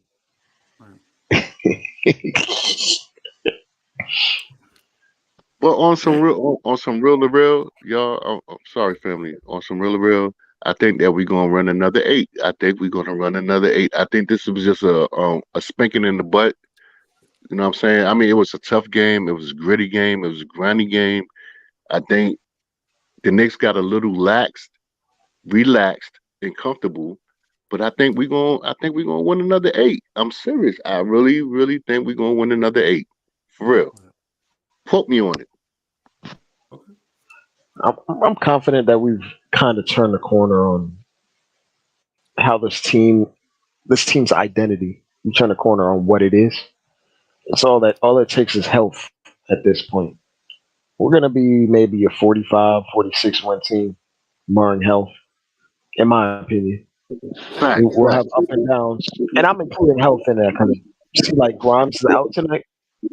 That's part of the reason we lost. Dre, and Unc, I think we're gonna be a 5th seed. I really think we're gonna be a 5th or 4th seed again, and we're gonna do some things. We're gonna make some noise. We're gonna move some furniture around. You see, Yeah, we're gonna move some furniture. I'm reading in the chat, King Ember. I agree with King Ember that part of the reason why we make teams uncomfortable is Grimes. Right. He doesn't let teams get into the. You know how when teams come in and try to get into their set and try to get the easy first pass or 2 off just to trigger an action. Grimes is playing full tilt the entire time. He's not making you get an easy inbounds pass. He's not letting you get an easy pass that just even trigger any action. And Cam Reddish is not. Exactly. Cam Reddish is not, and for that Cam reason, Reddish is yeah.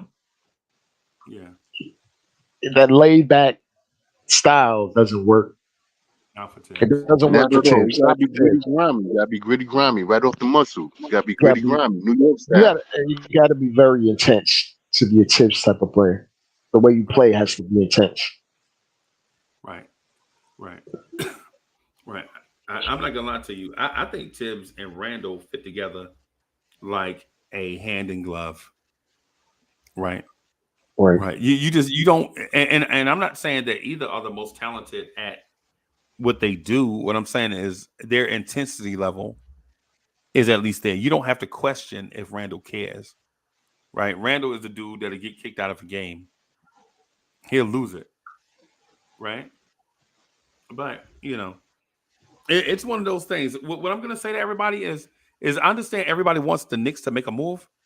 I don't know what move there is to be made that doesn't rock the boat. You feel me?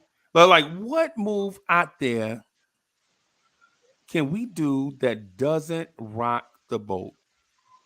And I feel like whatever it does the boat. My fault, Freezy. But we were basically a bad team last year. We added Cam Reddish, and Tim still didn't find a means to put him in because he runs a tight ship regardless.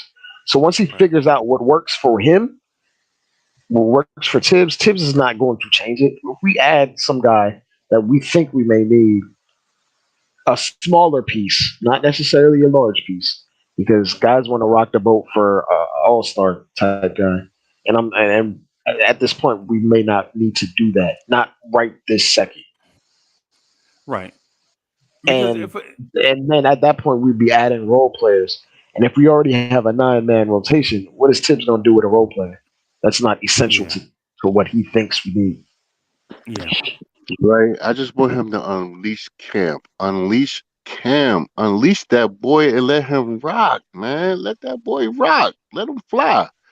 I'm sorry. I don't like him sitting on that bench like that. He a young man, 22 years old, just sitting there. Let that boy go. If you ain't gonna let him rock, let him go to another team. Let him flourish. Well, we got him, and he's a I good feel defender. I feel bully. I feel like if Grimes never turned his ankle, we would never have this conversation, which means it's not that important in the grand scheme of the Knicks. like like Cam, Yeah, I got you, bro. I got I, you. like like And let like that man rock, man. I wish the best for Cam. I want him to have a long career with no injuries. But the Word, way the word. Knicks are progressing, like he's just not in the plans at all. Then let And the him way, go, man. Let him go. Let him go somewhere where that boy can do his thing. Why that young man sitting on the bench, 22 years old, 23 years old, whatever age he is, he in his 20s. Let that man rock, man. Don't let him sitting there stealing. It was not. Don't let him. I'm not saying you or Uncle Freezer. I'm I talking about feel you. management. I'm talking about Yeah, I front feel you. office. I feel you. I feel you. I'm talking about the coach. Let him go, man. Let that man flourish. That's a damn shame. It was not for him to be sitting there like that. Let him rock. Right. Let him go. Play him. Bully. I'm good with that. Bully. The thing. Okay. Well, the thing about it is in no uncertain terms, and our the way the Knicks play ball, Cam don't fit. I get it, Uncle. I get it, Uncle. I get it. I get it. But if you're not gonna let him rock, let him go. If you're Right. not gonna let him rock, let him go. Right. Right. I Put him think we're in the somewhere we're in he the could be process dunking of on doing somebody. that, but we're in the process of doing that, but you still got to get adequate compensation. You can't just let him go just to let him go. Facts. You got to at least probe the market and figure how you can get Yeah. back some value. You can't just be like, I know. just let Cam go. You gave up a protected first for him. Like, at least try to get something back. Wouldn't be wise. No, I get it. I got it. I understand. But I mean, just for him to be sitting there night in and night out and not playing and not on the floor, he not doing anything. I mean, I understand Evan Fournier, French toast. I get him. But Cam he's a beast. You gotta let that boy go. You gotta let him fly. You gotta let him, you know what I'm saying? You gotta let him spread his wings, man. And for him to sit on the bench like that, I think it's a tragedy to him and his development as a ball player because you make him, I think, in my opinion, I think you make him feel that he's not adequate to be in the NBA, even though he's in the NBA. Why am I sitting on the bench and I know I got all this talent? Hmm. I know they say his motor skills is, his motor, he's up and down when it comes down to playing. But let that boy, let him go and do his thing, for real, for The real. problem Now, with that's my last take on that. the problem with Cam is his particular brand, while it's flashy or flash in the pan, it may not be conducive to consistent winning, which is why Atlanta let him go for Right. for not that much. So They you didn't really saying, blink. so Dre, you saying that the boy need to play overseas? No. I'm not saying where needs to go overseas. I think he needs to go to a proper situation where he can still develop. Because I Okay, still like think he has. Sacramento. I don't know about a Sacramento, but he needs like the right situation to develop correctly. Bully. I That would. I break would. all his bad habits. Because Tibbs tried, but he still has some of his bad habits. Yep. Okay, So, okay, so, okay, so, Bully. What okay. about this? Let's put the shoe on the other foot. Let's put the shoe on the other foot. How about Cam Reddish do the things that y'all saw glimpses of on a consistent basis? How about Cam Reddish be that elite defender 100% of the time instead of being an elite defender 85% of the time? How about Cam Reddish be an elite playmaker and scorer 100% of the time instead of 20% of the time? How about Cam Reddish live up to his end of the bargain? Because there's one thing about having talent And there's another thing, having undeniable talent, right? We like to call it looking like Tarzan, playing like Jane. That's My Cam uncle, Reddish. hold on. My uncle used to say that all the time. Boy, Right. my uncle used to Right. say that all the time. Let's let Cam Reddish beat out somebody in practice. Let Cam Reddish absolutely destroy people all the time in practice. Right. And then he'll get his turn. Because the thing about it is this. People think like the practices are closed off. It's Tibbs and 15 players. No. It's Tibbs and his entire coaching staff, the performance team. Sometimes the front office will be in there, right? It'll be the players and others in practice. So if Cam Reddish is busting somebody butt in practice in front of all those people, Tibbs won't have no other choice but to give him minutes. But from what I gather, Cam Reddish is a high potential player that shows stuff in flashes. He really believes in himself. A lot of other people believe in Cam also, right? A lot of others believe in Cam also, but Cam can't put it together consistently, right? And if that's the case, that's not a Tibbs issue. That's a Cam issue. It's a Cam issue. That's a Cam issue. Yeah. It's like for instance, Bully. For instance, Bully. When you see Grimes play, he plays the exact same way every single time you see him. There is no lackadaisical effort. You know what you're going to see. Oh, there's an echo. The echo. But you know what you're going to see on a game to game from Grimes. He's going to put up some threes. He's going to try real hard on defense. He might be a tertiary playmaker on a game to game basis. And he's not going to put you in a bad situation 99 times out of 100. But you and to answer someone in the chat who on this team is consistent. No one on the team is perfectly consistent, but are we so invested into Cam that we have to just let him do whatever he needs to do to figure it out? No, we're not that invested in Cam. We haven't put that much money behind him. We gave up a protected first rounder for him. It's not the end of the world if he doesn't pan out for us. It's unfortunate, but we literally won 8 games in a row without him playing a second. At some point, he's not that important to our future. It's right. It's just not. It is what it is. I don't hate Cam. I wish Cam would hit his potential. I wish Cam would be consistent. But at some point, what you put out on the floor is what it is. And for instance, like the last 10 games, Grimes has like a 64 true shooting, which is like Steph Curry territory. For instance, even though volume is a lot less, with elite defense, at some point you have to prioritize that type of player around the guys you already invested a lot of money into, and not Cam. Because is Cam gonna make all the other guys on our team better by his presence? No, not really. No. Quinn Gilliam, thank you for the generous contribution. Quinn Gilliam says Toronto is a bad matchup. Wings are crazy. I feel good about the season. Let's go Knicks. I agree with you, bro. I agree with you. And to answer King Ember, it may not even be a work ethic thing. Like there's guys that work really hard, but when the spotlight is on them, they just are inconsistent. Not everyone is built to be a valedictorian at their school, man. Like not everybody's meant to be the guy. He wants to be the guy, but not everybody's meant to be. Right.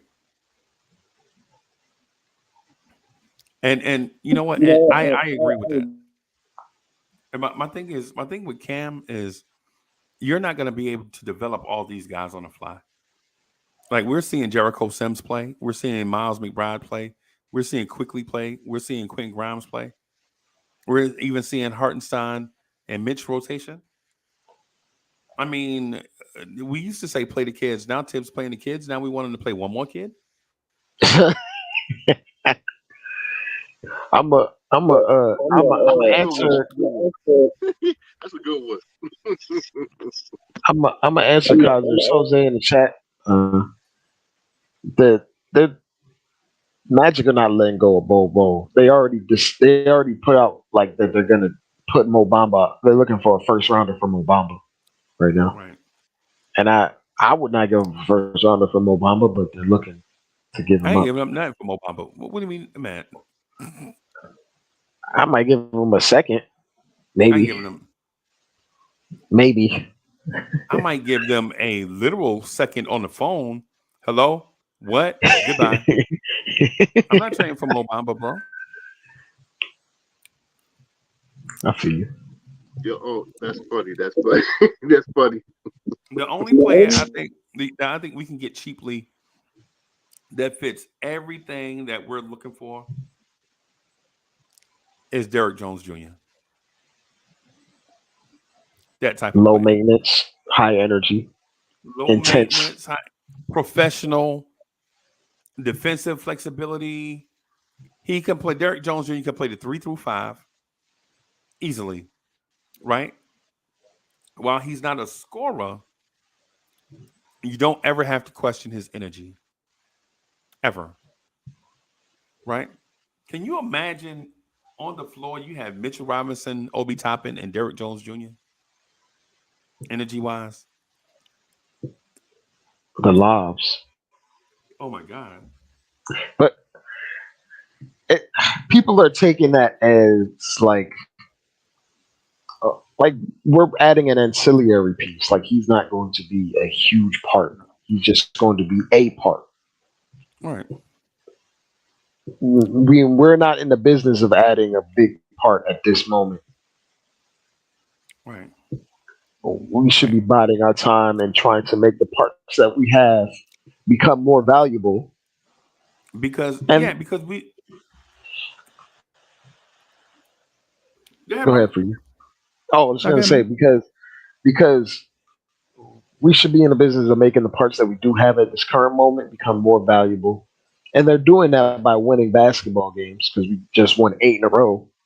And when you do that, it draws the ire of other teams, the eyes of other teams, where you can like try to target a superstar without having to give up as many assets.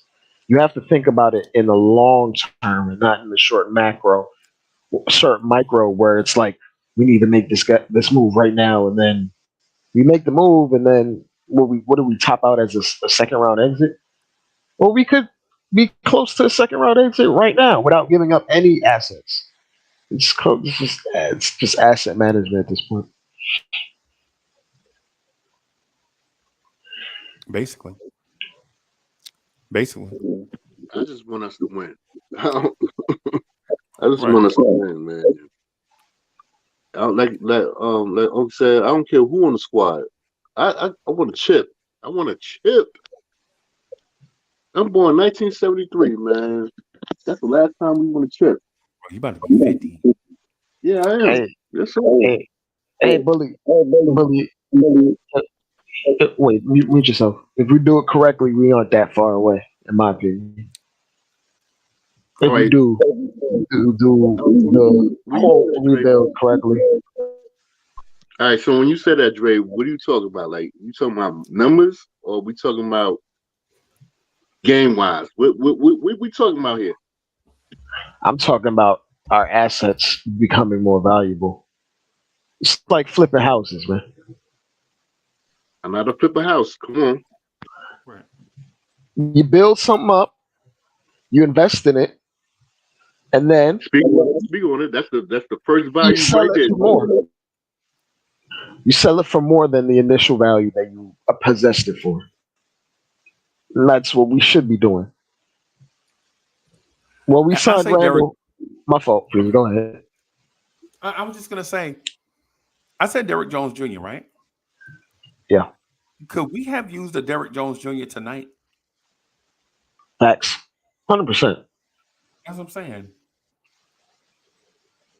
Well, all those minutes that Randall was off the court, we could have had a Sims Derrick Jones Jr. alignment instead of Hartenstein being completely unathletic tonight, or relatively unathletic compared to the wings that we were facing.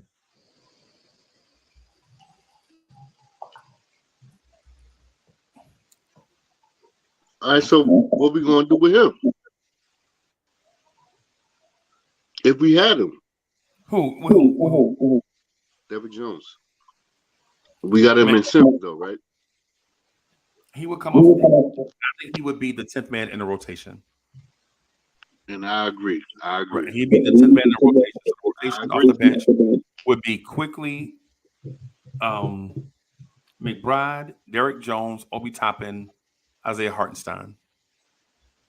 Or and then Hartenstein and Sims would be yeah. I agree.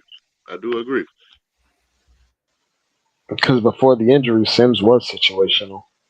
Yeah. And we actually saw, like, before we went on this 8-game winning streak, Grimes was already in the lineup, and we were seeing like an up and down type of. We were in an up and down space where we were doing positive things, but it wasn't very consistent. Can I ask y'all, you and Dre and Uncle Freeze, can I ask y'all about the Evan Fournier situation? What can we do?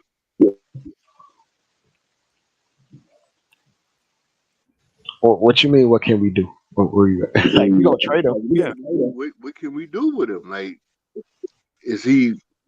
I mean, I know he's going to be traded, but can we use him to a certain aspect or not?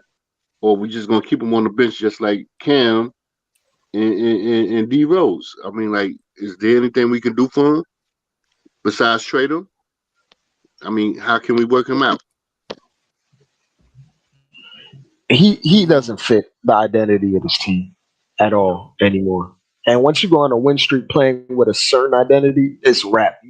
He's not coming back. Cam not coming back. Right. Rose is really not coming. He only played because of the injury.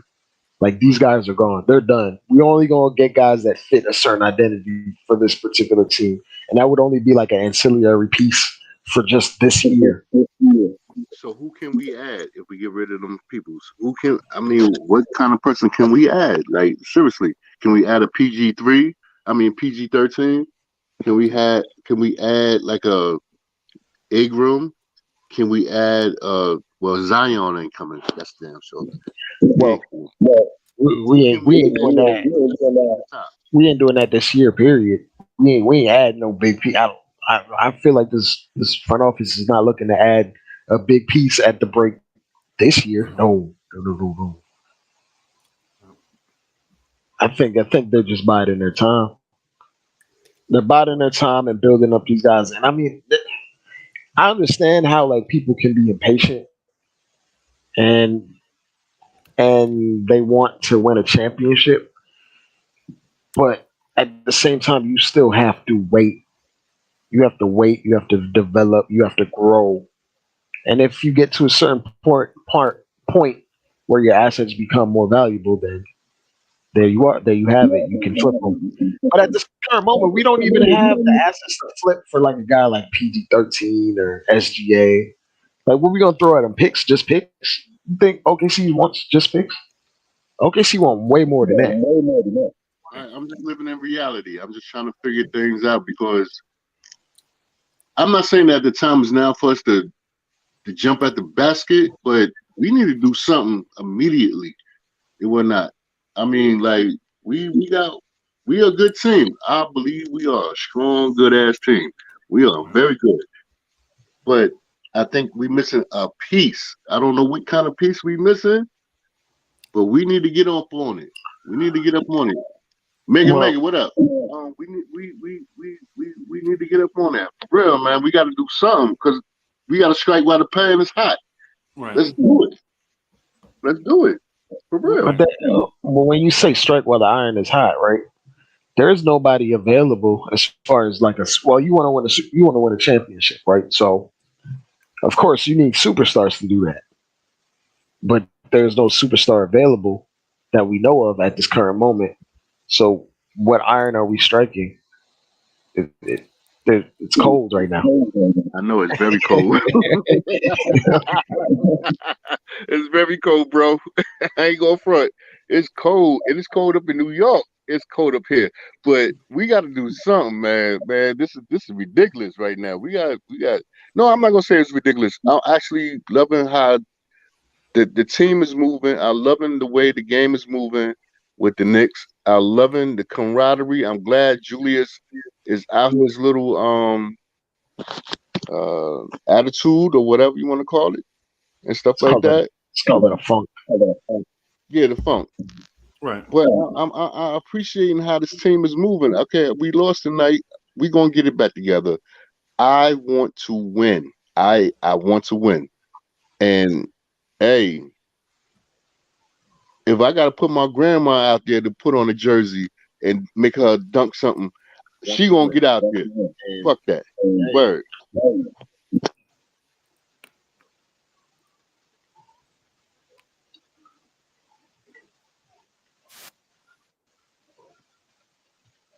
Let me see. That guy ADD looking for attention or something, man. Like, you gotta relax. It's not your show, boss.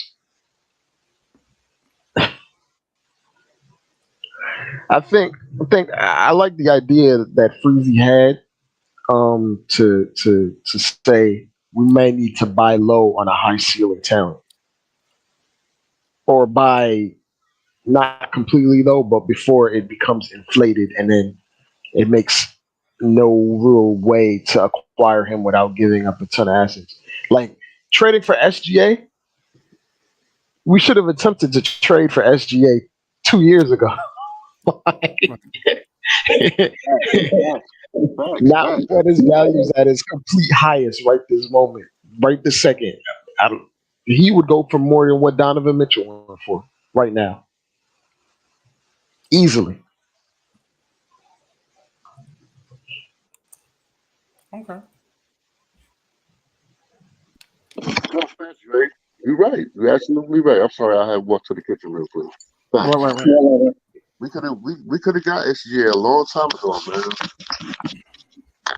But man, I'm glad where we at. I'm glad that this team is doing good. I'm glad that we're moving in the right direction.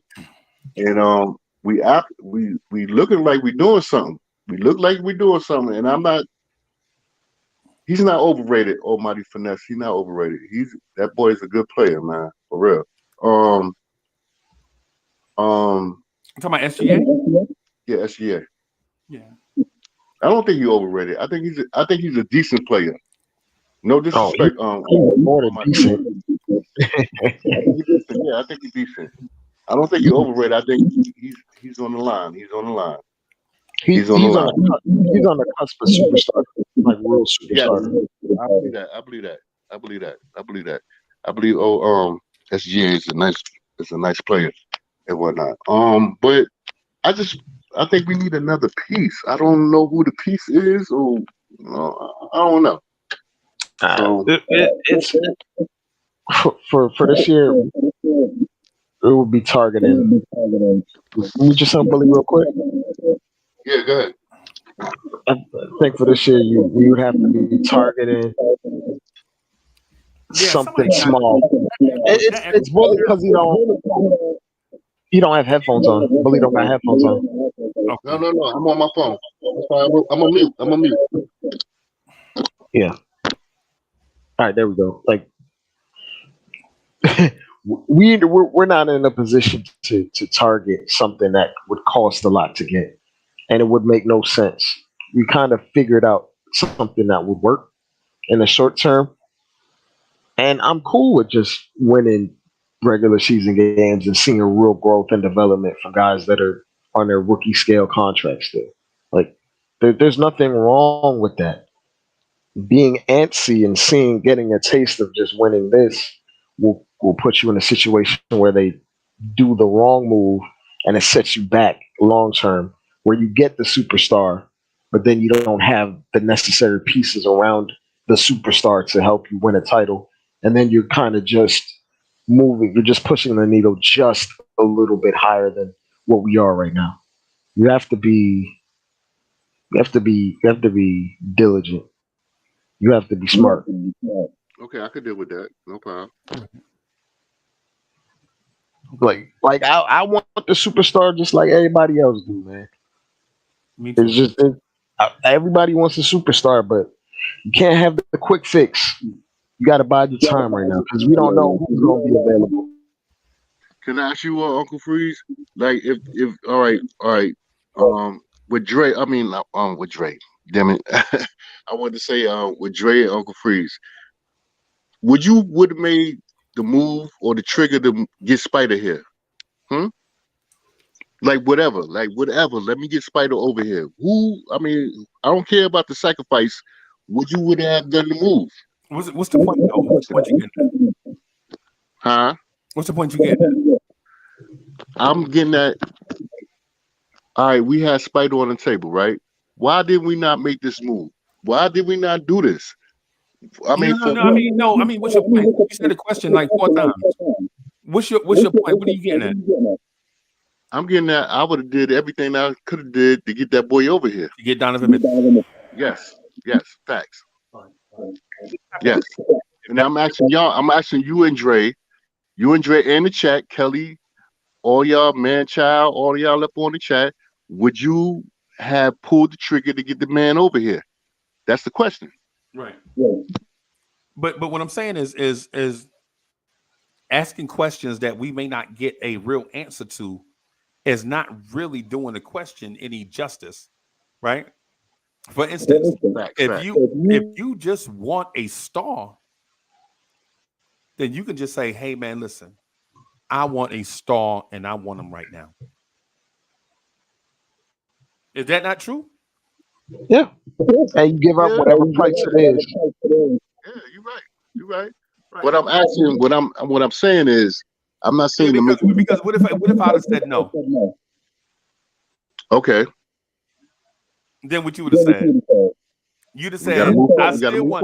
You would have said, "I still want a star. I don't care what Uncle Freezy thinks. I don't care about it. No. I don't care about a star. I'm not saying that I care about a star. What I'm saying is, if this was on the table and this was going on for 3 to 4, 5 months, and we looking to get this boy, and then all of a sudden you go to Cleveland, it's a roundabout. He pivoted the foot, or they pivot the foot on for him to go over here. So what are we doing? Like, I mean, we winning. I'm satisfied. Like I said earlier, I'm not even mad at this loss. I'm actually want them to get spanked in their ass. Like, wake up. Right. Wake up. Let's do our thing. But if we was to get him and be somewhere else, would you have pulled that trigger?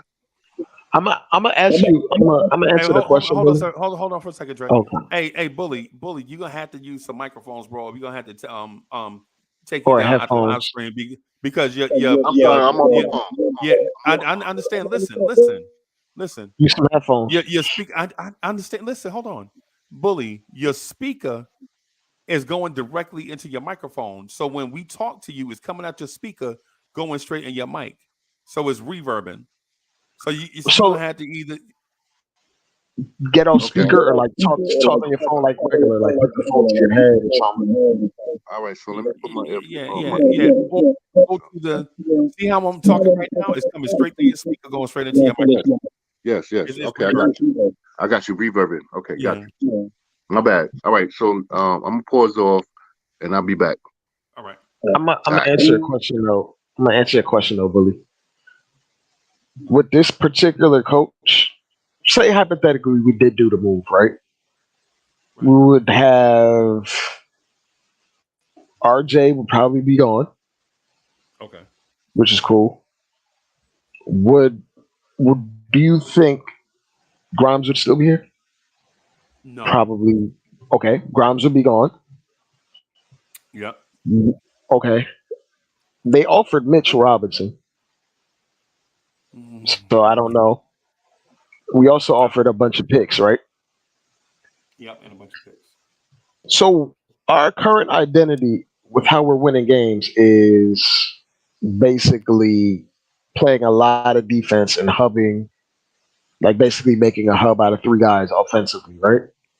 Right. If we were to get rid of basically the guys that were the defense, we would be like a nice, fun team in the regular season that might score a ton of points and then ultimately meet our demise in the playoffs, whether the second round or the first round. I would have, mind you, I'm saying I would have done the trade, but it also would probably hinder us as far as being able to get better. It would be Donovan Mitchell, Julius Randle, and Brunson, and like pretty bad role players or ill-fitting role players, right? I don't see how much further we would get because we would have no means to improve the roster because we wouldn't even have any picks to improve the team afterwards. And when you're stuck in a purgatory state with like guys that might be underachieving, you're not even going to get much value for trying to trade Randall in a situation like that to try to like recoup picks or get another talent. At some point, it would just cap you in your ceiling, which is what you're looking at with the Chicago Bulls. Right. Look at the Bulls. Look at the Bulls, and that's what we would basically be. Probably better. We probably make the playoffs, or like the Bulls made the playoffs last year. But then we would have no means to get better, and then you'd be stuck. And especially if you get one injury to a key piece or a key role player, then you're in a position where you're worse than purgatory, where you don't have any picks, but you can't really flip your way to get better. It's it's a balance. So like it might be a blessing in disguise we didn't do the trade. Mind you, I'm saying I would have done it anyway because I know what type of talent Donovan Mitchell is. But I also kind of don't have faith in this front office being able to flip a Brunson or flip a Julius Randle into the necessary pieces to build around Donovan Mitchell because I still think he's on the upward trajectory of being a superstar, a top 10 type player. And Okay. I kind of don't have the faith we would be able to manage that correctly in the long run. So I just feel like just holding our ground is yeah, we don't have a Mobley or a Garland, so I don't feel like it would make sense. Like all things considered, they had two All Stars last year. We might have two All Stars this year, but Right. their pieces might fit better than it would fit for Donovan Mitchell here, and the role So so players are better. So so Dre, for this reason, yeah, the Quentin Grimes conversation always frustrates me, right? right. Right. For this reason. So we just won 8 in a row and all that stuff. Quentin He's Grimes back. gets I think hurt. Boulevard is back. If you want to bring him Nah, up. he ain't back. He ain't, Oh, okay, he there, needs okay, a link. okay. And so for that reason, the Quentin Grimes thing frustrates me, not with the player, because I view Quentin Grimes as a seed, like a little plant. I know he gonna grow into something great, right? Mm-hmm. But what I want to do is allow him the time to grow into that thing, right? That's what I want to do, right? Right. What's up, Bully? You good? All right, Yes, Yeah. sir. Yes, sir. all right, good, good, good. Can you hear me? So, yep. Yeah, he's loud and clear. So Right. my thing with the Grimes thing is I look at Grimes as like the seed, the little plant, man. Let Grimes grow in New York, bro. Why put him in? We do this all the time, and then we wonder why we don't get a star. But for one, for one, right? For one, why are we like, in a rush to move the thing down the road? And for two, you know what I'm saying? Why are we looking to get rid of the ones that we covet in a deal for say a star? Because we don't even know if that star is gonna come here and like it or come here and be productive, right? What I'm saying is this. What I'm saying is this. Let Grimes be Grimes, bro. I know y'all get on me a lot about Grimes and the ham sandwich comment, and it's because of like the conversations like this one. Why are we trading Grimes for SGA? Right? Why are we trading Grimes for Donovan Mitchell? Why are we trading Grimes for Brandon Ingram? Why are we trading Grimes for OG Anunoby? Right?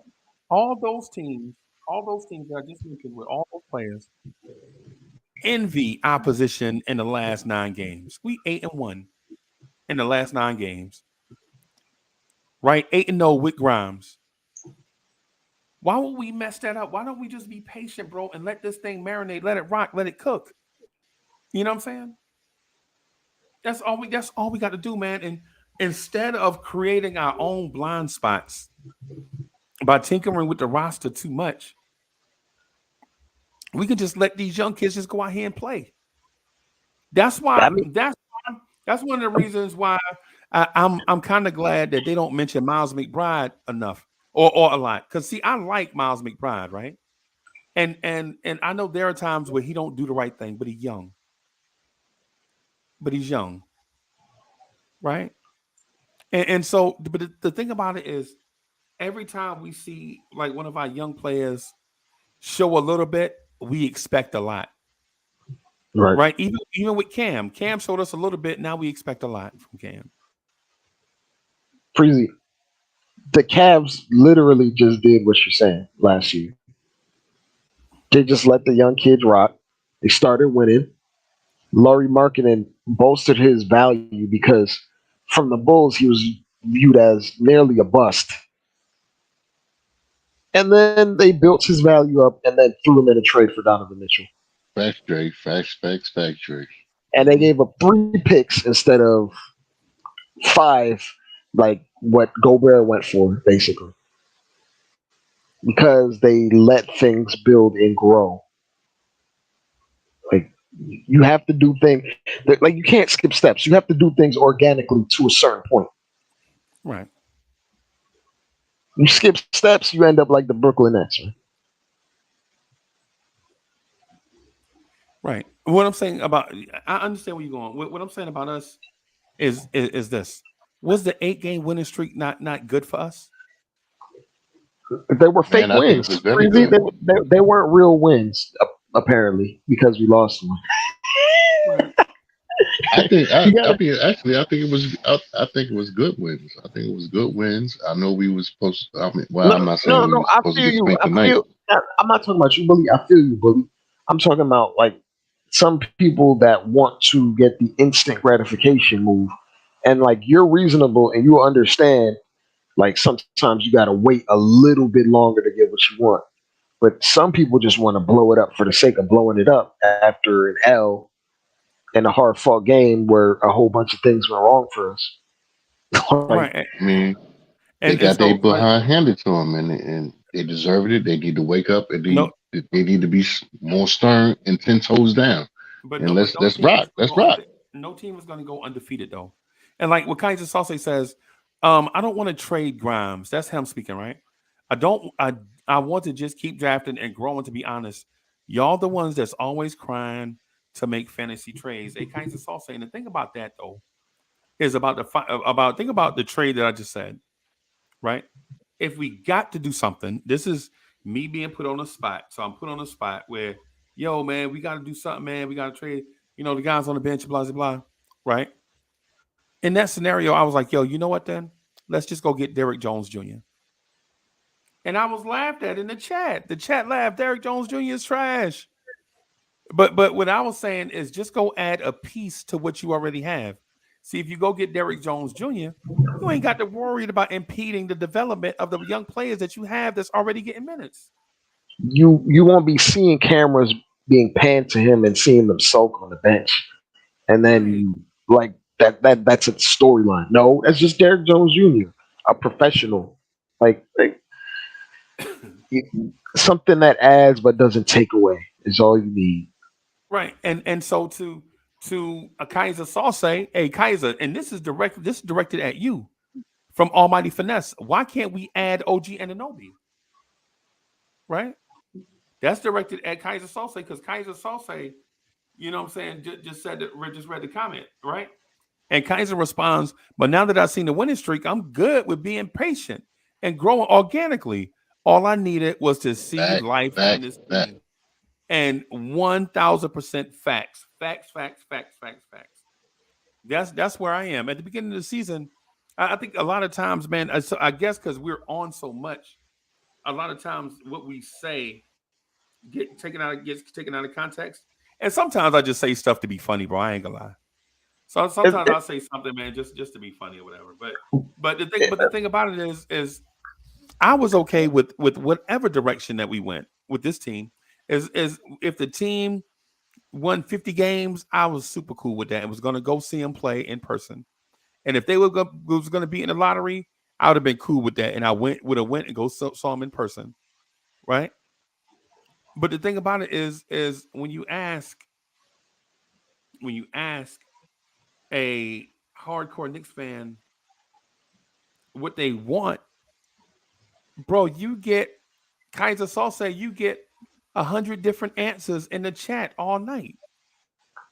You know what I'm saying? Like legit, like Salsa, when you ask the question, think about it. When you ask the question in the chat, watch how many people in the same chat you're in have different answers to that one question that you put in there. And then it's attributed to me because I'm the number one chief rocker. You know, I got Lawrence tears, hairs popping, and all that stuff. You know what I'm saying? I get that part, right? I get that part, right?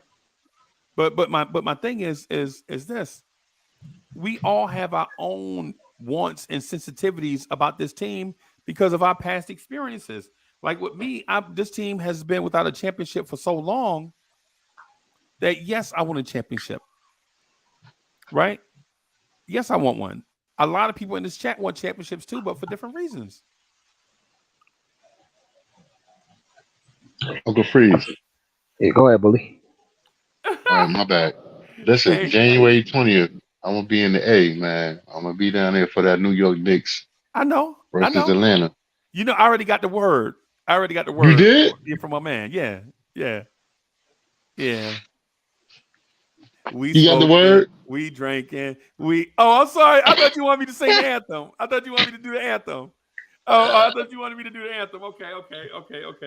Yeah, I already got the word. Yeah, I already got the word. You got the word? I got a question. Why do people want OG so bad? I just saw him tonight and he did nothing impressive to me.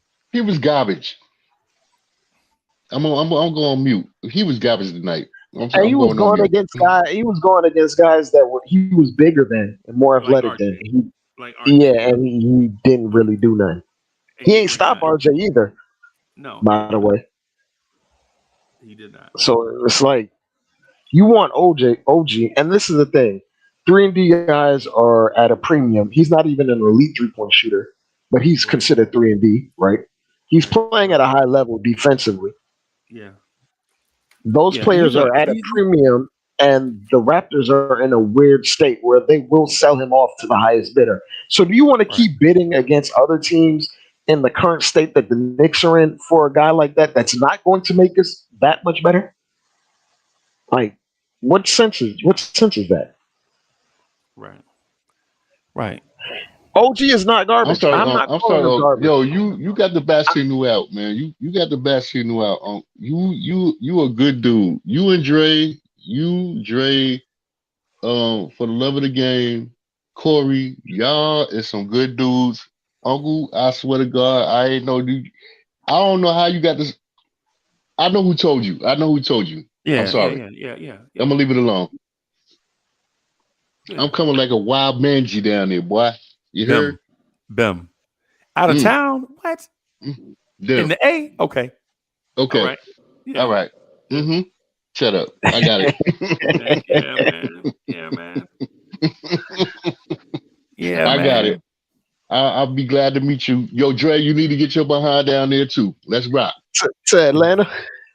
To Atlanta. Yeah. I got fam in Miami, and I got some fam in North Carolina. And my chick. Right, but we talking about Atlanta, boy. I don't know nobody in Atlanta, but you know us. Yeah, come on. I mean, that makes sense. That makes sense. I do know know $1 million. It don't make any sense, man. Let's go. Hey, It's gonna be Wild down Boy there, Trey boy. says, y'all speaking out of emotions now. No, Nah. Wild Boy Trey. I would say like with me, I don't think it's out of emotions, bro. I think as a matter of fact, I think it's the opposite. I'm more reserved right now, right? Because I see the way that we lost, right? And the way that we lost, I know is not a true indicator of who we are as a team.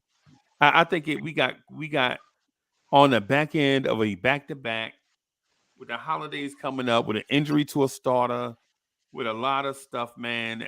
This team just caught us at the right time and they won. Whoop-de-doo. The schedule loss. Keep Yeah, it that's moving. it. Right, the schedule Yeah, loss, man. We yeah, good. We that's good, man. all. We gonna be all right. Yeah, Gonna be all yeah, right. yeah, man. I'm not trying to trade everybody because we lost to the Raptors. You know what I'm saying? And the other thing too is sometimes when they respond in the chat, sometimes they be responding to people in the virtual chat also, and not the you know what I'm saying, the video chat. Hey, Facts, look. facts, Hey, look. I'm facts. gonna respond to Almighty Finesse. Well, hold on. Let me see what Almighty Finesse said. Give them RJ, Fournier, Cam, and 2 firsts. Are you out of your mind, bro? Are you? Matter of fact, Not having it, just Captain. just Not having just because just because what RJ means to the country of Canada, he would probably swap RJ for OG straight up. And I'm being dead serious. Right. I would say this too, man. Um, the deals that I think this front office needs to make can't be done within the season. Even if they trade for a star, I think they need to trade for a star in the offseason Right. where they have they full complement of assets, including calorie, in, including salary cap space, right?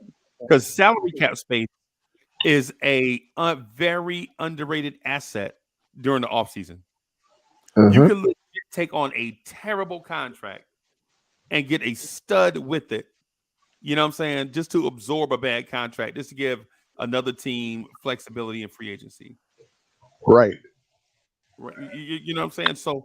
So if I'm the Knicks, I don't try to hit the home run during the season, right? I try to hit the home run in the off season, right? But it's like they try to do with Donovan Mitchell and at the draft, right? It gives you time to pivot Right. and shape your team in the image that you want instead of rushing it and then figuring it out later Right. while in the middle of a season you're trying to figure it out and you're depressing your other assets with the Right. with the roster that doesn't really mesh immediately. Right. And too, Dre, you know what too? Your orientation period is during the summer. It's not during the season. Right. Right. So say if they trade for Zion, right, and Randall and Obi still here. See, during the offseason, you got time to figure it out. During the regular season, you ain't got no time to figure it out. It'd be like, why would you trade for Zion if you had Randall and Obi? Well, for one, a lot of y'all don't like Obi nor Randall, right? You know what I'm saying? You know what I mean? Yeah. It's So like Don't make Randall. it's you have to do things that make sense. And right now, standing pat is probably the thing that makes the most sense. At right, best, make a small move for guys that can help make the jobs of our younger players easier. But like right. Okay, we Dre, but what's literally, the move? What kind of move we gonna make? What kind of movie are we gonna make? I'm not 100% sure, but like Well, Bully. Let me, Dre. Let me qualify it first before you answer, because I want you to get into your bag on this, Bully. What type of move are you talking about? Because here's the type of move. I'm going to give you a few seconds to think about it. Because here's the type of thing that I think you should take into account before you start shopping. Right? How long is Quentin Grimes out? Something to think about.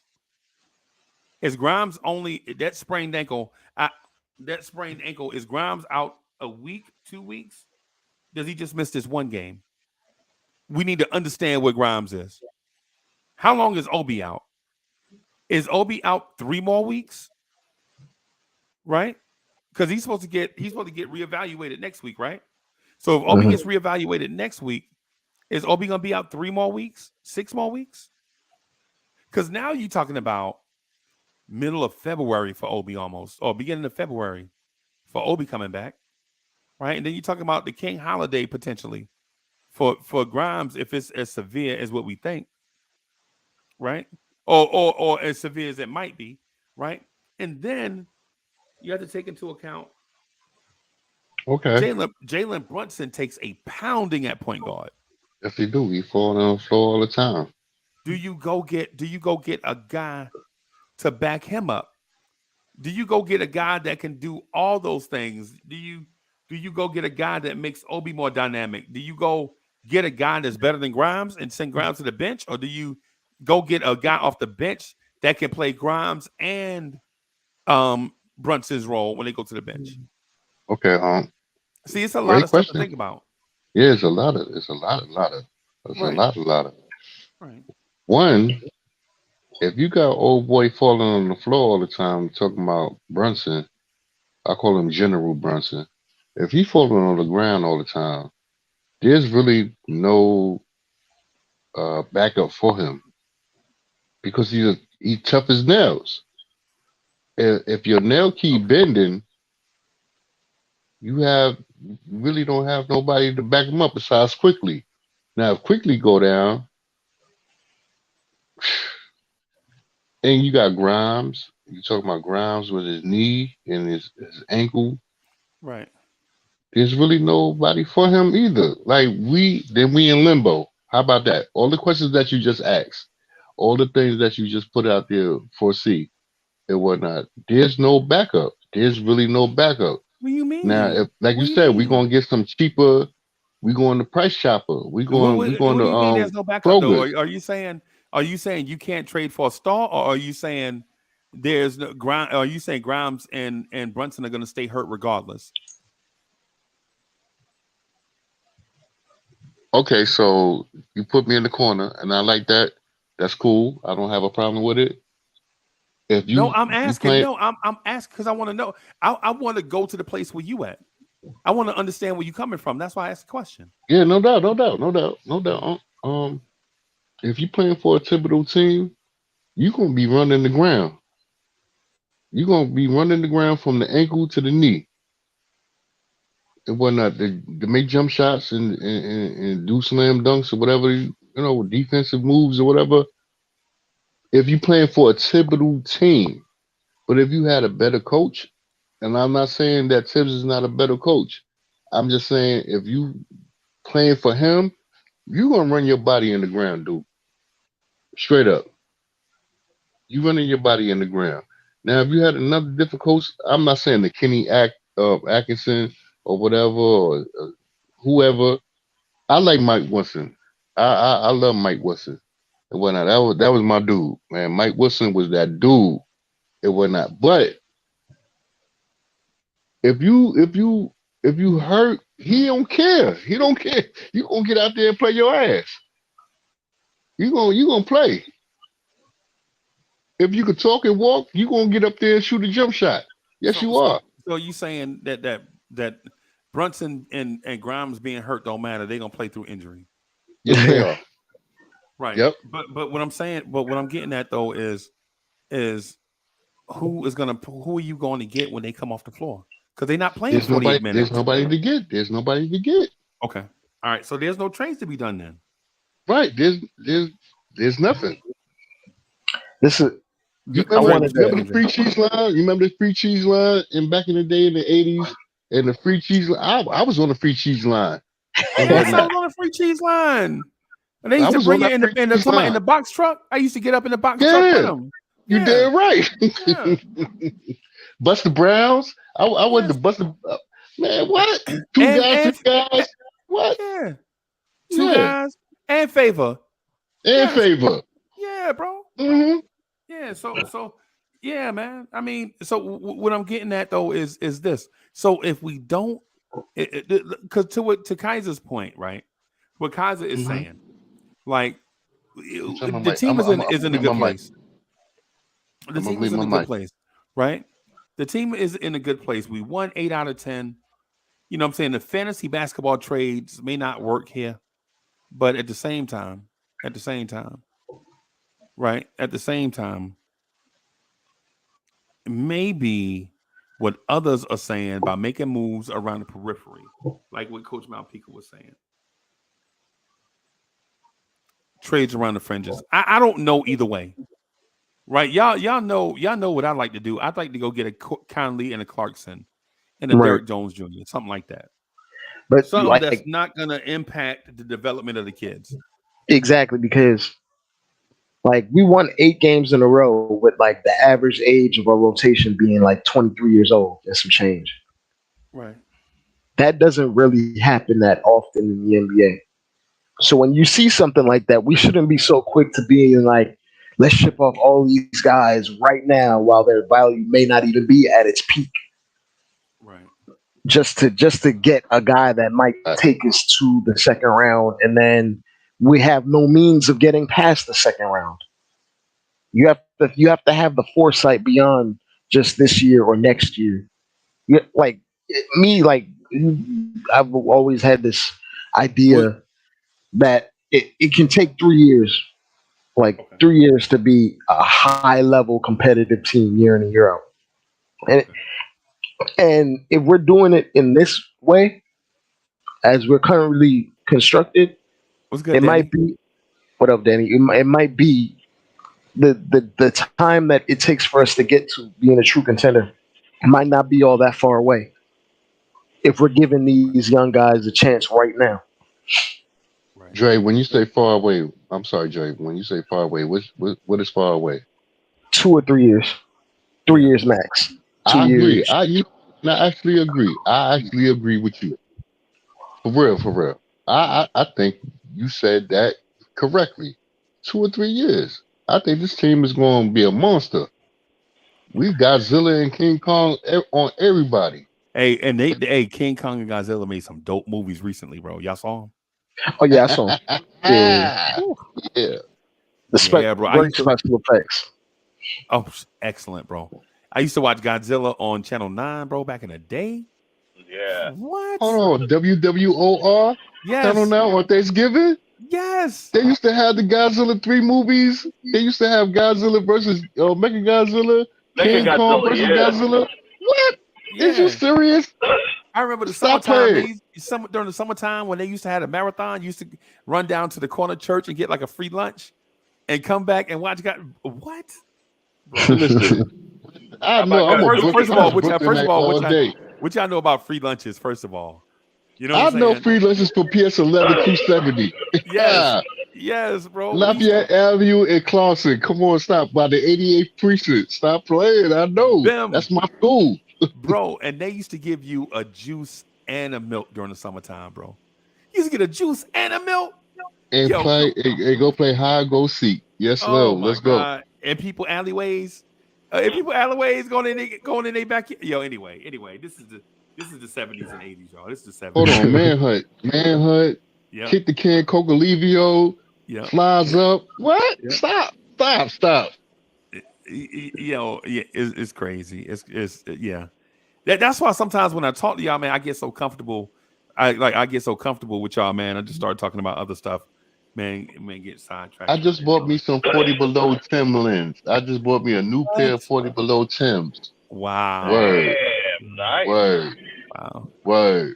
Yeah. I ain't playing. And I got my little Kango hat. Rest in peace. Rest in peace to Buffy from the Fat Boys. From the Fat and Boys. whatnot. Rest in peace to Granddaddy IU. Man, oh man, that was hurt. Man. That was hurt, man.